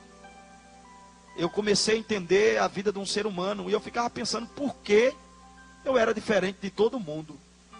Todo mundo tem pai, tem mãe. Eu não tinha pai, nem tinha mãe, nem lembrava deles. Eu ficava pensando, como foi que eu nasci? De quem eu nasci? Eu não tinha lembrança de família nenhuma, irmão. Lá dentro, foi momento de sofrimento. Quinta-feira era quinta de sofrimento. As pessoas que vinham fazer visita chegavam e jogavam coisa em mim. cuspia no meu rosto, batia na minha cara. Os presos colavam em mim e diziam: se você mexer com uma visita aqui, você morre. Eu era obrigado a aceitar qualquer tipo de sofrimento. Todo mundo trocava de roupa para receber visita, eu não. Eu não tinha visita. Fui emagrecendo muito rápido, ficando amarelo. E um dos presos que estava na minha cela disse: rapaz, você está muito estranho. Você está muito amarelo, eu estou achando que você está doente. Eu queria ainda ser alguma coisa. Eu disse: que doente, rapaz, nada pega em mim, eu tenho o corpo fechado. Ele falou: rapaz, se o teu corpo é fechado, eu acho que já abriu, porque tu está muito magro. O outro disse: esse infeliz deve estar com AIDS. Chegou, conversou com o carcereiro e disse: olha, leva esse cara para fazer exame, se ele tiver com AIDS, vai passar para a gente. Ali me levaram para fazer exame. Com 15 dias o médico mandou o exame e o carcereiro me chamou. Quando me chamou, disse para mim: olha, pega tuas coisas que tu vai ser transferido de cela. Eu disse: eu vou para onde? Ele disse: você vai para a cela que tem que cuidar dos médicos. Eu disse: por quê? Ele disse: porque você está com câncer e vai morrer. Agora, irmão, eu tinha perdido minha juventude toda.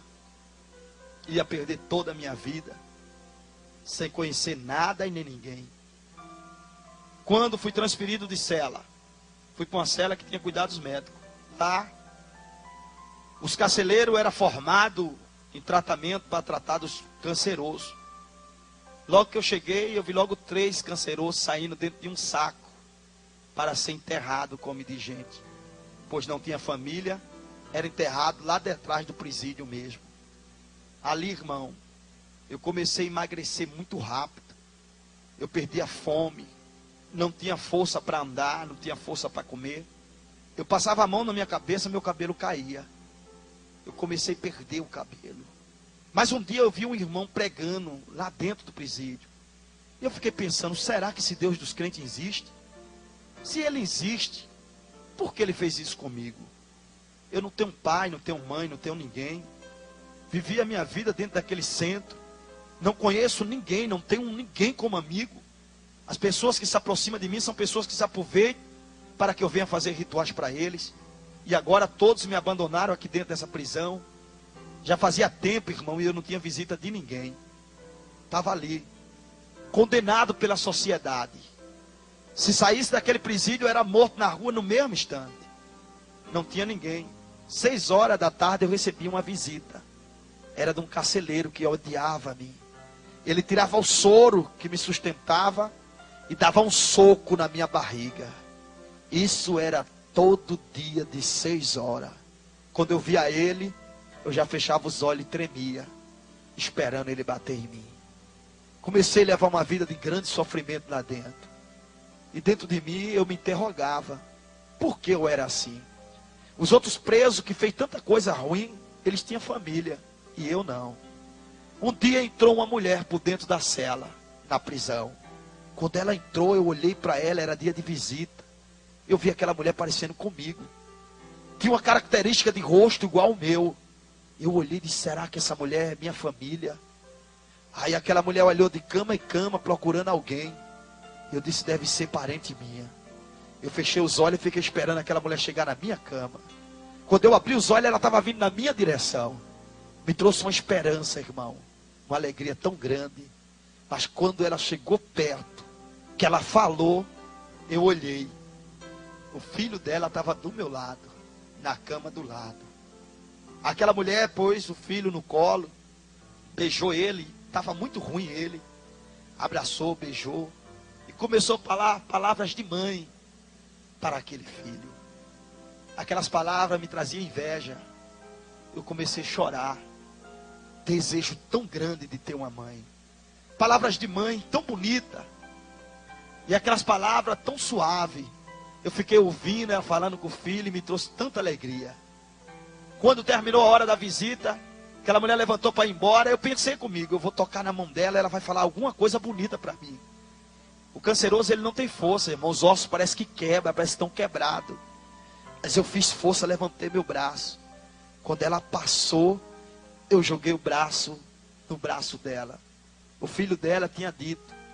Ela me achou muito novinho. E o filho dela disse: é um macumbeiro de Recife. Quando eu peguei na mão dela, aquela senhora de idade, cabelinho branco, Quando eu peguei na mão dela para ouvir uma palavra de uma mãe, ela virou-se para mim e deu uma tapa na minha mão. E disse: macumbeiro desgraçado, o meu filho está aqui sem dever, mas você está aqui porque você deve. Você tem que morrer e queimar nas profundezas do inferno. Era uma senhora de idade, irmão, que saiu palavras tão lindas para um filho e maldição para mim. Eu chorei e eu entendi que todo mundo me odiava. Eu queria morrer. Quando aquele carcereiro veio tirar meu soro e bater em mim, eu olhei para ele e disse: faça um favor para mim, me mate. Ele disse: eu quero matar você aos pouquinhos. Você tem que saber o que é castigo. Eu falei para ele: me mate, por favor. Aí ele disse: você ainda vai sofrer muito. Você ainda vai comer o pão que o diabo amassou. Eu apanhava, irmão, todos os dias. Eu olhava as pessoas, invejava as suas famílias. Eu não tinha ninguém. Era um jovem de 20 anos, condenado pela sociedade e condenado para o inferno. Mas tinha alguém que não tinha se esquecido de mim. Quando a minha mãe me perdeu, ela chegou para minha irmã mais velha e disse: vamos fazer uma campanha de oração para o seu irmão voltar. Passou-se 18 anos. Minha irmã mais velha chegou para minha mãe e disse: mãe, se o meu irmão tivesse vivo, ele já estaria aqui. Com 20 anos ele saberia voltar. Mãe, meu irmão com certeza já morreu. Eu não vou mais orar por ele. Eu espero que a senhora entenda. E eu peço à senhora também que esqueça isso. Ele morreu, mãe, o povo já esqueceu. A senhora tem que esquecer. Minha mãe conta que chorou, abraçou minha irmã mais velha e disse: minha filha, Deus vai dar muita saúde a você, para você ainda ver seu irmão e abraçar ele e saber que o Deus que faz promessa é fiel com a sua palavra. A minha mãe, irmão, ninguém roubava a sua fé nem a sua esperança. As irmãs criticavam ela, mas quando ela tinha oportunidade na igreja, ela dizia: um dia vocês vão ver o meu filho aqui pregando a palavra de Deus. Eu estava doente, irmão, morrendo. O câncer derrubou todo o meu cabelo, a minha pele descascava, ferida no meu corpo não sarava. Eu estava morrendo. Um carcereiro, um senhor de idade entrou. Ele olhou e disse: você é muito novinho, você está sofrendo muito. Eu vou ajudar você. Você sente dor no braço direito? Eu me abri com aquele homem pensando que ele ia me ajudar. Eu falei: meu braço dói muito. Ele disse: e o esquerdo? Eu digo: também. Ele: a perna? Eu digo: também dói. Meu corpo inteiro dói. Ele disse: eu vou ajudar você. Você não vai sentir mais dor nenhuma. E saiu. Com os 3 dias aquele homem volta. Ele disse para mim: olha, eu consegui o remédio para te ajudar. Ele foi conversar com o diretor e disse: diretor, aquele moço de Recife não tem pai, não tem ninguém, não consegue ir no banheiro, está sofrendo. Permita, dê a ordem para a gente dar nele a injeção da misericórdia. Era a injeção que mata os cancerosos. Quando aquele homem entra pela porta, era a minha esperança. Mas quando eu olho na mão dele, tinha uma corda. Era a corda que amarrava o canceroso para ele não reagir e dar a injeção da misericórdia. 3 médicos por trás dele. E eu começo a chorar, tremer, porque eu sabia que eu tinha visto eles matar muitas pessoas lá dentro. Eu vi que ele ia me matar. Quando aquele homem chegou perto de mim, eu olhei para ele e eu disse: o senhor falou que ia me ajudar. O senhor não vai me ajudar, o senhor vai me matar. Não faça isso comigo não. Me ajude. Deixe eu viver. Eu vou mudar, eu vou ser bom para as pessoas. As pessoas vão gostar de mim. Ele disse: não tem mais jeito para você. O último jeito para você é a morte. Começou a amarrar meus braços. Eu olhei para ele, irmão, dentro dos olhos dele. Eu falei: eu tenho 20 anos. Deixa eu viver. Ele disse: não tem jeito para você. Injetou a injeção no meu braço. Aquela injeção começou a tornar o meu sangue em água. Eu comecei a sentir uma dor tão forte. Apareceu para mim o Exum Caveiro, o Deus da morte. Ele disse: eu vou levar sua alma para mim. Você vai me conhecer como eu sou de verdade.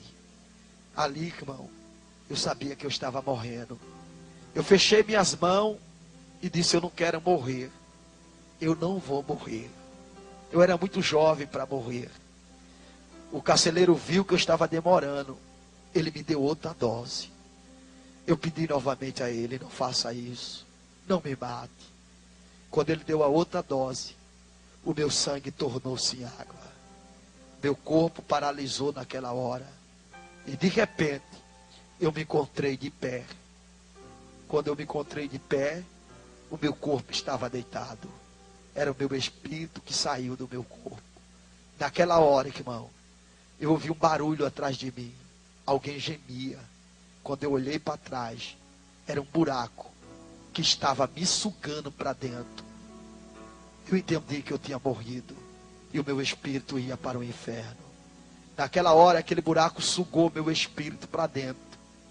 Eu pensei, porque o espírito do homem fica consciente de tudo que ele fez. Ele fica consciente. Por isso que a Bíblia diz que todos os joelhos se dobrarão diante do Senhor para ser julgado. Os vivos e os mortos. Porque o espírito tem consciência para ser condenado. Quando o meu espírito foi sugado para aquele buraco, irmão, eu caí em desespero. E o meu espírito, eu falei: eu queria uma chance, só uma oportunidade. Mas eu não tinha mais. Minha chance e a minha oportunidade acabou. Quando de repente eu sou sugado, eu olho para um lado, uma escuridão tão grande. Eu olho do outro, eu estou vendo que eu estou indo para o inferno. Eu paro naquela escuridão, eu olho para um lado, para o outro, não vejo nada, nem vejo ninguém. Eu entendo que ali ainda não era o inferno, mas eu estava indo para lá. Em desespero, irmão, eu queria uma chance, uma oportunidade para ser alguém diferente. Mas ela tinha se acabado naquela hora. Foi aonde eu ouvi uma voz bem forte. Essa voz bradou lá dentro, muito forte. E essa voz falou: Deus, ó Deus, eu não sei aonde o meu filho está, mas vai ao encontro dele, Deus. Traz o meu filho de volta para mim. Aonde ele estiver, trai para os meus braços. Eu reconheci aquela voz, veio na hora a lembrança em mim, quando eu tinha 6 anos de idade. Era a voz da minha mãe, irmão, que não esqueceu de mim, que não me abandonou, que estava orando sem saber minha existência, mas estava clamando pela minha vida. E a Bíblia diz que pelo clamor do pobre, gemido dos necessitados, o Senhor Deus se levanta do trono. A Bíblia diz: aquele que crê em mim, ainda que esteja morto, viverá.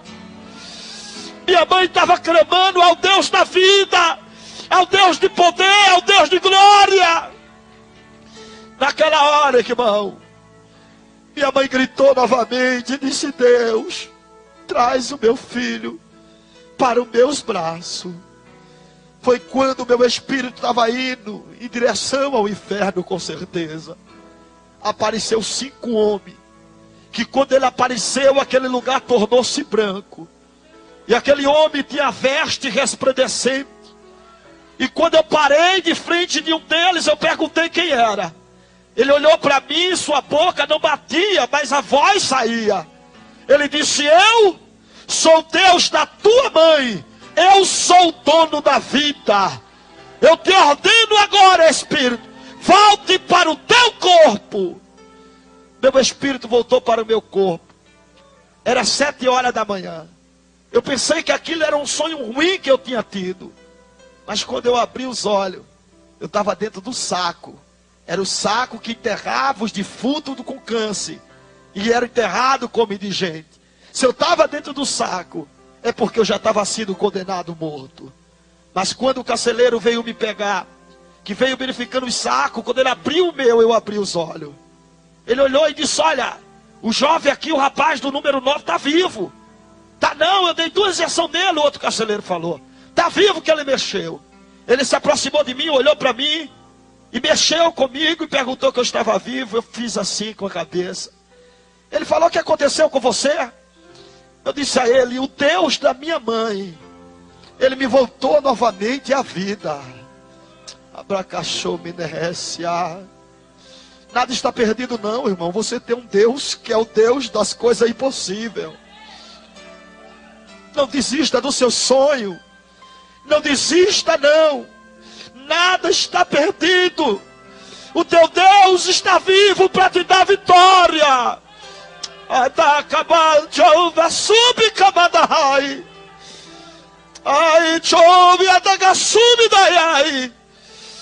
Deus de vida está aqui. O carcereiro disse: deixa ele. Ele daqui uns dias morre. Mas foi engano dele, irmão. Eu disse comigo mesmo: Deus da minha mãe, manda alguém vir aqui que eu quero ser crente. Numa quinta-feira, o irmão que entrava evangelizando, ele perguntou a alguém aqui dentro: quer aceitar Jesus? Eu levantei a mão. Ele disse: moço, você quer aceitar Jesus? Eu disse: eu quero. Eu levantei minha mão. Ele colocou a mão na minha cabeça. E quando ele orou por mim, Deus me batizou na hora com o Espírito Santo. Eu fui curado do câncer, irmão. Com 1 ano, eu me levantei e tornei-me um pregador do Evangelho de Cristo. Passei 4 anos e 6 meses na prisão. Quando veio o meu alvará de soltura, um pastor que fazia evangelização dentro do presídio, ele disse: você não tem família, você não tem para onde ir, você quer ir para minha casa? Eu disse: eu quero. Ele disse: eu fiz um quartinho lá, que eu guardo algumas ferramentas, mas eu vou limpar ele e você vai ficar morando lá, até você conseguir um emprego, ou quem sabe encontrar a sua família. Eu disse para ele: olha, pastor, contei o que aconteceu comigo. Eu disse: olha, eu tenho mãe, só que eu não sei o nome dela, mas eu sei que ela existe. E ali, irmão, fui para a casa daquele homem.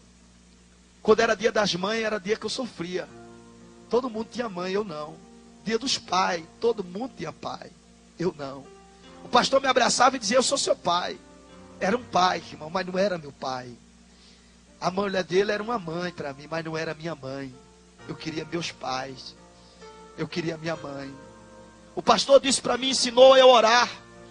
E disse para mim: olha, eu vou levar você para um monte para orar. E no monte, você vai conversar com Deus. Vai ter um particular maior. Mas eu fui para o monte mais com curiosidade. O povo dizia que no monte as folhas pegavam fogo. E eu fui para ver.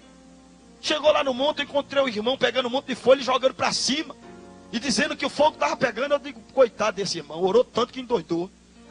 Porque aí ele: estou vendo folha, não estou vendo fogo. Aí eu comecei a observar os irmãos. Um veio para o meu lado, marchando, pulando. Eu digo: esse aí virou exército, virou polícia agora do exército. Eu comecei a achar aquilo estranho, irmão. Era muito fogo, os irmãos corriam, pulavam, gritavam, sapateavam. E eu fiquei olhando aquilo ali, achando muito interessante. Mas o que me chamou mais a atenção foi um rapazinho magrinho.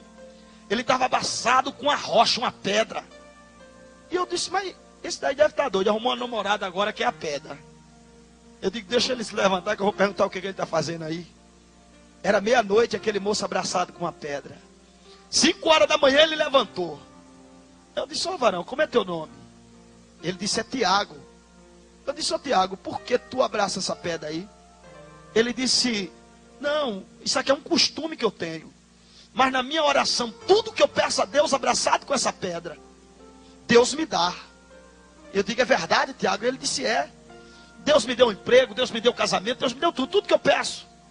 Eu disse: Tiago, eu posso orar nessa pedra? Ele disse: pode. Eu disse: qual é o dia que tu não vem? Ele disse: eu só venho na sexta. Eu digo: então tá bom. Aí eu passei a vir, irmão, no sábado, domingo, segunda, terça. E eu dizia: Deus, deixa eu ver minha mãe. Deixa eu abraçar ela. Deixa eu sentir minha mãe. Eu quero ver minha mãe, Deus. Eu orava, irmão. E a minha oração era ver minha mãe. O desejo do meu coração era minha mãe. Mas um dia, lá no monte, Deus usou um garoto em profecia. E aquele garoto disse: meu filho, eu vou fazer uma surpresa a você, que vai alegrar o seu coração e a sua alma. Eu não sabia que surpresa era essa. O pastor, ele tinha uma Kombi e ele tinha uma Brasília. Aí ele vendeu a Brasília e foi procurar minha família no Recife. Mas eu não sabia nome de ninguém. Ele não encontrou ninguém da minha família. Quando ele estava para vir embora, ele encontrou o pastor Isaac Martins. É o pastor presidente do campo de Abreu e Lima da Assembleia de Deus. O pastor Isaac disse: vai estar tendo um evento aqui das irmãs. É o 25º aniversário do Circo de Oração. Vai ter as irmãs de toda a região. As dirigentes vai estar aqui. Traz esse moço. De repente acontece um milagre. Ele sabe pregar? O pastor disse não, que ele não sabe ler. Eu não sabia ler, irmão, nem sabia escrever. Ele não sabe não. Mas ele conta algo do testemunho dele que é muito tremendo. Era algo da oração, quando Deus botou o meu espírito, eu sempre contava na igreja. Ele disse: traz ele, que ele vai ter uma participação no congresso. O pastor chegou para mim e disse: olha, se prepare, que sábado você vai pregar de um grande congresso em Recife. Ali eu comecei a orar, a jejuar. Mas naquele período, eu discuti e briguei com o filho do pastor. Ele com ciúme do pastor, porque o pastor um dia me levava. E eu e ele discutimos, saímos na tapa. Brigamos mesmo, tapa lá, tapa para cá. E foi uma briga assim, rolamos no chão.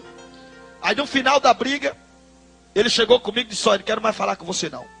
Lá no Nordeste, eles ficam de mal, chama de mal. Põe o dedo assim. Aí põe um dedo, se o outro cortar, aí não se fala mais. Aí me deu o dedo, eu cortei. Aí não se falamos mais. Só que ele era a pessoa que lia a Bíblia para eu poder pregar. Eu dependia dele, porque ele lia, eu gravava na cabeça e pregava aquilo que ele leu. Só que agora eu estava de mal dele. Aí quando foi no sábado, o pastor disse: se prepare que a gente vai sair, que daqui para Recife é 200 quilômetros. Se prepare para a gente ir. Ali, irmão, eu estava de mal dele e eu tinha que ler o versículo para pregar. Era o Salmo 23. Mas eu não sabia ler. E eu comecei a tentar falar com ele de dia e manhã. Passava por ele: oi, ele nem falava comigo. Aí eu voltava: oi, ele bem sério. Molecão novo. Aí eu lembrei que ele gostava muito de sacolé. É um picolézinho que é feito num saco em casa. Aí eu fui lá, comprei 5 sacolé, 3 sacolé de coco, que era o mais que ele gostava. Aí quando fui passar perto dele, eu: opa, um sacolézinho. Aí ele parou e disse: quero. Eu disse: tome. Ele chupou o sacolé. Quando terminou, eu: outro. Ele: opa. Quando terminou, outro. Aí ele disse: você está querendo alguma coisa? Eu disse: eu quero pedir perdão a você, meu irmão. Você é o irmão que eu conheço. Choramos junto, ele me abraçou. Eu disse a ele: meu irmão, você me perdoa? Ele disse: te perdoo. Eu disse: eu estou perdoado do fundo do teu coração. Ele disse: tá. Eu digo: então vamos ler a Bíblia para mim agora. Aí ele disse: você estava com interesse, né? Eu digo: eu sempre tenho interesse por trás, né? Vamos ler.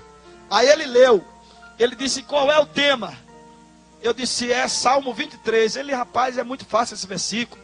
Aí leu: o Senhor é meu pastor e nada me faltará. Eu disse: mas se eu ficar nervoso, eu posso esquecer, porque eu não sabia ler. Então eu tinha que gravar na cabeça. Aí o pastor já me mandou se preparar e fomos na Kombi. De Maceió para Recife, 200 quilômetros. Eu fui na Kombi, meu pastor, citando o versículo para não esquecer. O Senhor é meu pastor e nada me faltará. O Senhor é meu pastor e nada me faltará. O pastor viu eu falando sozinho, ficou preocupado. Aí disse: está tudo bem aí, varão? Eu: o Senhor é meu pastor e nada me faltará.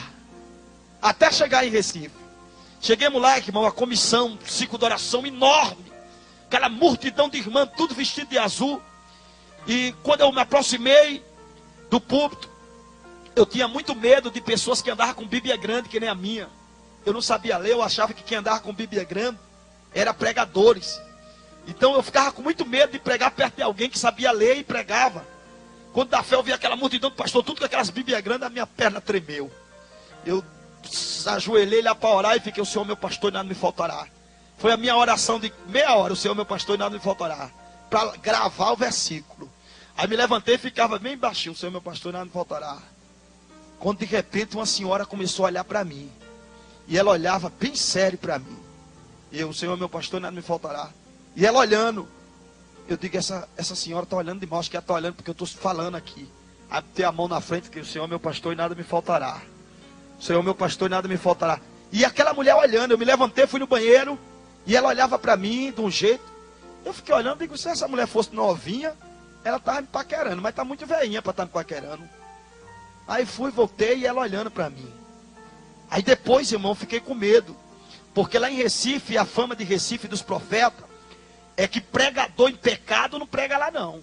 As dirigentes de oração se levantam e faz ele descer do púlpito na hora e revela o pecado. Eu parei, eu briguei com o filho do pastor, passei a semana de mal dele, e agora que eu vim pregar foi que eu falei. Eu acho que Deus ainda não me perdoou e está revelando aquela irmã. Irmão, aí eu fiquei com medo. Aquela mulher olhando para mim, eu tirava o rosto para lá, eu digo, meu Jesus, tem misericórdia. Eu dizia, Deus, pope a minha vida hoje, não me envergonha aqui não. Eu morrendo de medo, irmão. Louco para me dar a oportunidade de eu falar algo rápido e parar. Quando me deram a oportunidade, eu peguei e citei o versículo, o Senhor é meu pastor e nada me faltará. Quando eu citei o versículo, aquela mulher levantou e deu um estouro bem grande de línguas estranhas. Quando ela estourou em línguas estranhas, eu digo, pronto, Deus agora revelou, foi tudo. Disse, agora eu estou arrebentado. Aí comecei logo a gaguejar, e aquela mulher se levantou, ela era bem branca, vermelha, levantou e veio na minha direção. Eu digo, Jesus, tem misericórdia, Senhor, não vai me revelar esse negócio aqui não, que eu estou arrebentado agora. E eu com medo, irmão, de passar vergonha e envergonhar também o pastor que me levou. Quando de repente aquela mulher chega perto de mim, as minhas pernas estavam tremendo.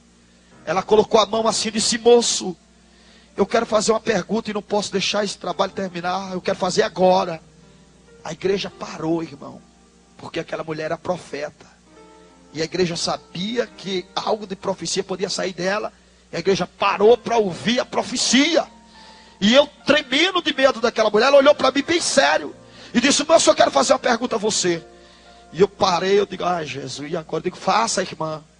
Ela disse, moço, porventura, moço,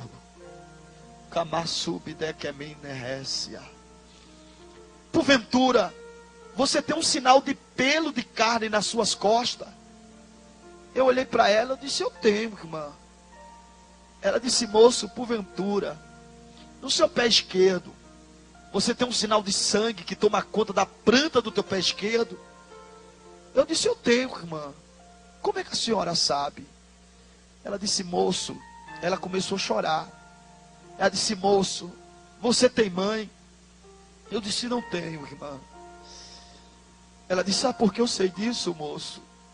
Eu perdi você. Você é meu filho. Ontem de madrugada, Deus disse, minha filha, o seu sofrimento acabou. Amanhã eu trarei o teu filho para os teus braços. Abachura, abacabante, assé. Ela disse, Deus trouxe você, meu filho. Eu ainda estranhei, irmão, ela era branca. Eu digo, mas por que a senhora é branca?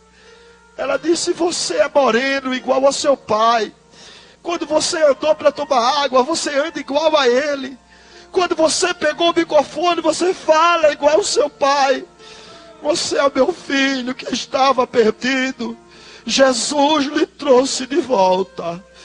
Abachura, abacabante, a sério. Deus vai trazer, irmão, de volta o que você perdeu. O diabo não pode levar o que é seu, não. Acabara chora, becabinte, assiá. Era badara subcabantre. Daqui a descer. Deus vai trazer de volta o que você perdeu. Ele é Deus e é fiel. Abracei minha mãe. Ela pegou o microfone e disse, igreja, esse é o meu filho, que eu sempre disse a vocês que um dia voltaria para casa. Minha mãe estava velhinha, mas com força e saúde, irmão. Ela disse, meu filho, vamos em casa. Seu pai já faz mais de 20 anos que não fala comigo, por sua causa. Quando eu cheguei na casa da minha mãe, ela bateu na porta. O meu pai perguntou quem era, minha mãe disse, nego, sou eu. Meu pai, com raiva da minha mãe, que ele não se falava, ele disse, o que é que você quer? Nego, é que você tem visita. Era 10:30 da noite. Meu pai disse, isso não é hora de visita, tá na casa dos outros não. Manda a visita voltar amanhã. Minha mãe começou a chorar e disse, nego, essa visita é muito importante, abre a porta. Meu pai ficou preocupado porque minha mãe estava chorando. Ele abriu a porta, irmão. Quando meu pai abriu a porta, eu olhei e eu me vi mais velho. Meu pai me olhou e me se viu mais novo. Meu pai começou a chorar e olhou para minha mãe e disse: é ele? Minha mãe disse: é. Meu pai correu e me abraçou, me beijou e disse: meu filho, minha vida se acabou por sua causa. Depois que sua mãe perdeu você, eu perdi a alegria de viver. Mas sua mãe dizia para mim todos os dias que você um dia ia voltar. Meu filho, você voltou. A chuva que vai erguer. Meu pai chorou tanto, irmão, me abraçou, me beijou por várias vezes. E disse: Deus existe, Ele é fiel. E meu pai disse para o pastor que estava comigo: quero aceitar Jesus novamente. Meu pai voltou para Jesus. A minha mãe ligou para minha irmã mais velha. A minha irmã pensou que tinha acontecido alguma coisa com meu pai. Entrou dentro de casa, nas carreiras, e disse: mãe, o que aconteceu? Aconteceu alguma coisa com meu pai? Minha mãe disse: não, é seu pai ali. E o que aconteceu? Minha mãe disse: minha filha, está vendo aquele moço ali? Minha irmã disse: parece com meu pai. É o irmão que você parou de orar. Minha irmã começou a chorar e me abraçou. E disse: meu irmão, me perdoe. Eu parei de orar porque eu pensei que você estava morto. Mas você está vivo. Deus, irmão, é Deus. Acredite no que Ele prometeu a você. Se coloque de pé. Creia no que Deus prometeu. Ele não falha. Ele é fiel. Ele é verdadeiro. Ele é justo. E a promessa dele, ela nunca volta vazia. Eu quero orar com você. Às vezes, você tem alguém da sua família que usa droga. Às vezes rouba até. Ou às vezes é matador. Às vezes está até preso. É alguém que não vale nada para a sociedade. Você às vezes até tem vergonha dele. E não quer nem falar que ele é parente seu.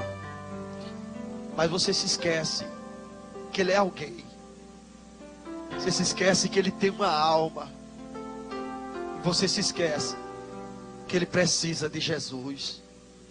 Querendo você ou não, aonde ele for, ele vai levar o teu sobrenome, porque ele é seu parente, faz parte da sua família. O sangue dele é o mesmo sangue que corre na sua veia. O diabo está escravizando ele, e você quer distância dele. Ele precisa tanto da sua oração. Ele precisa que você ore por ele. Eu quero que você saia do seu lugar. Venha aqui à frente, representando alguém da sua família.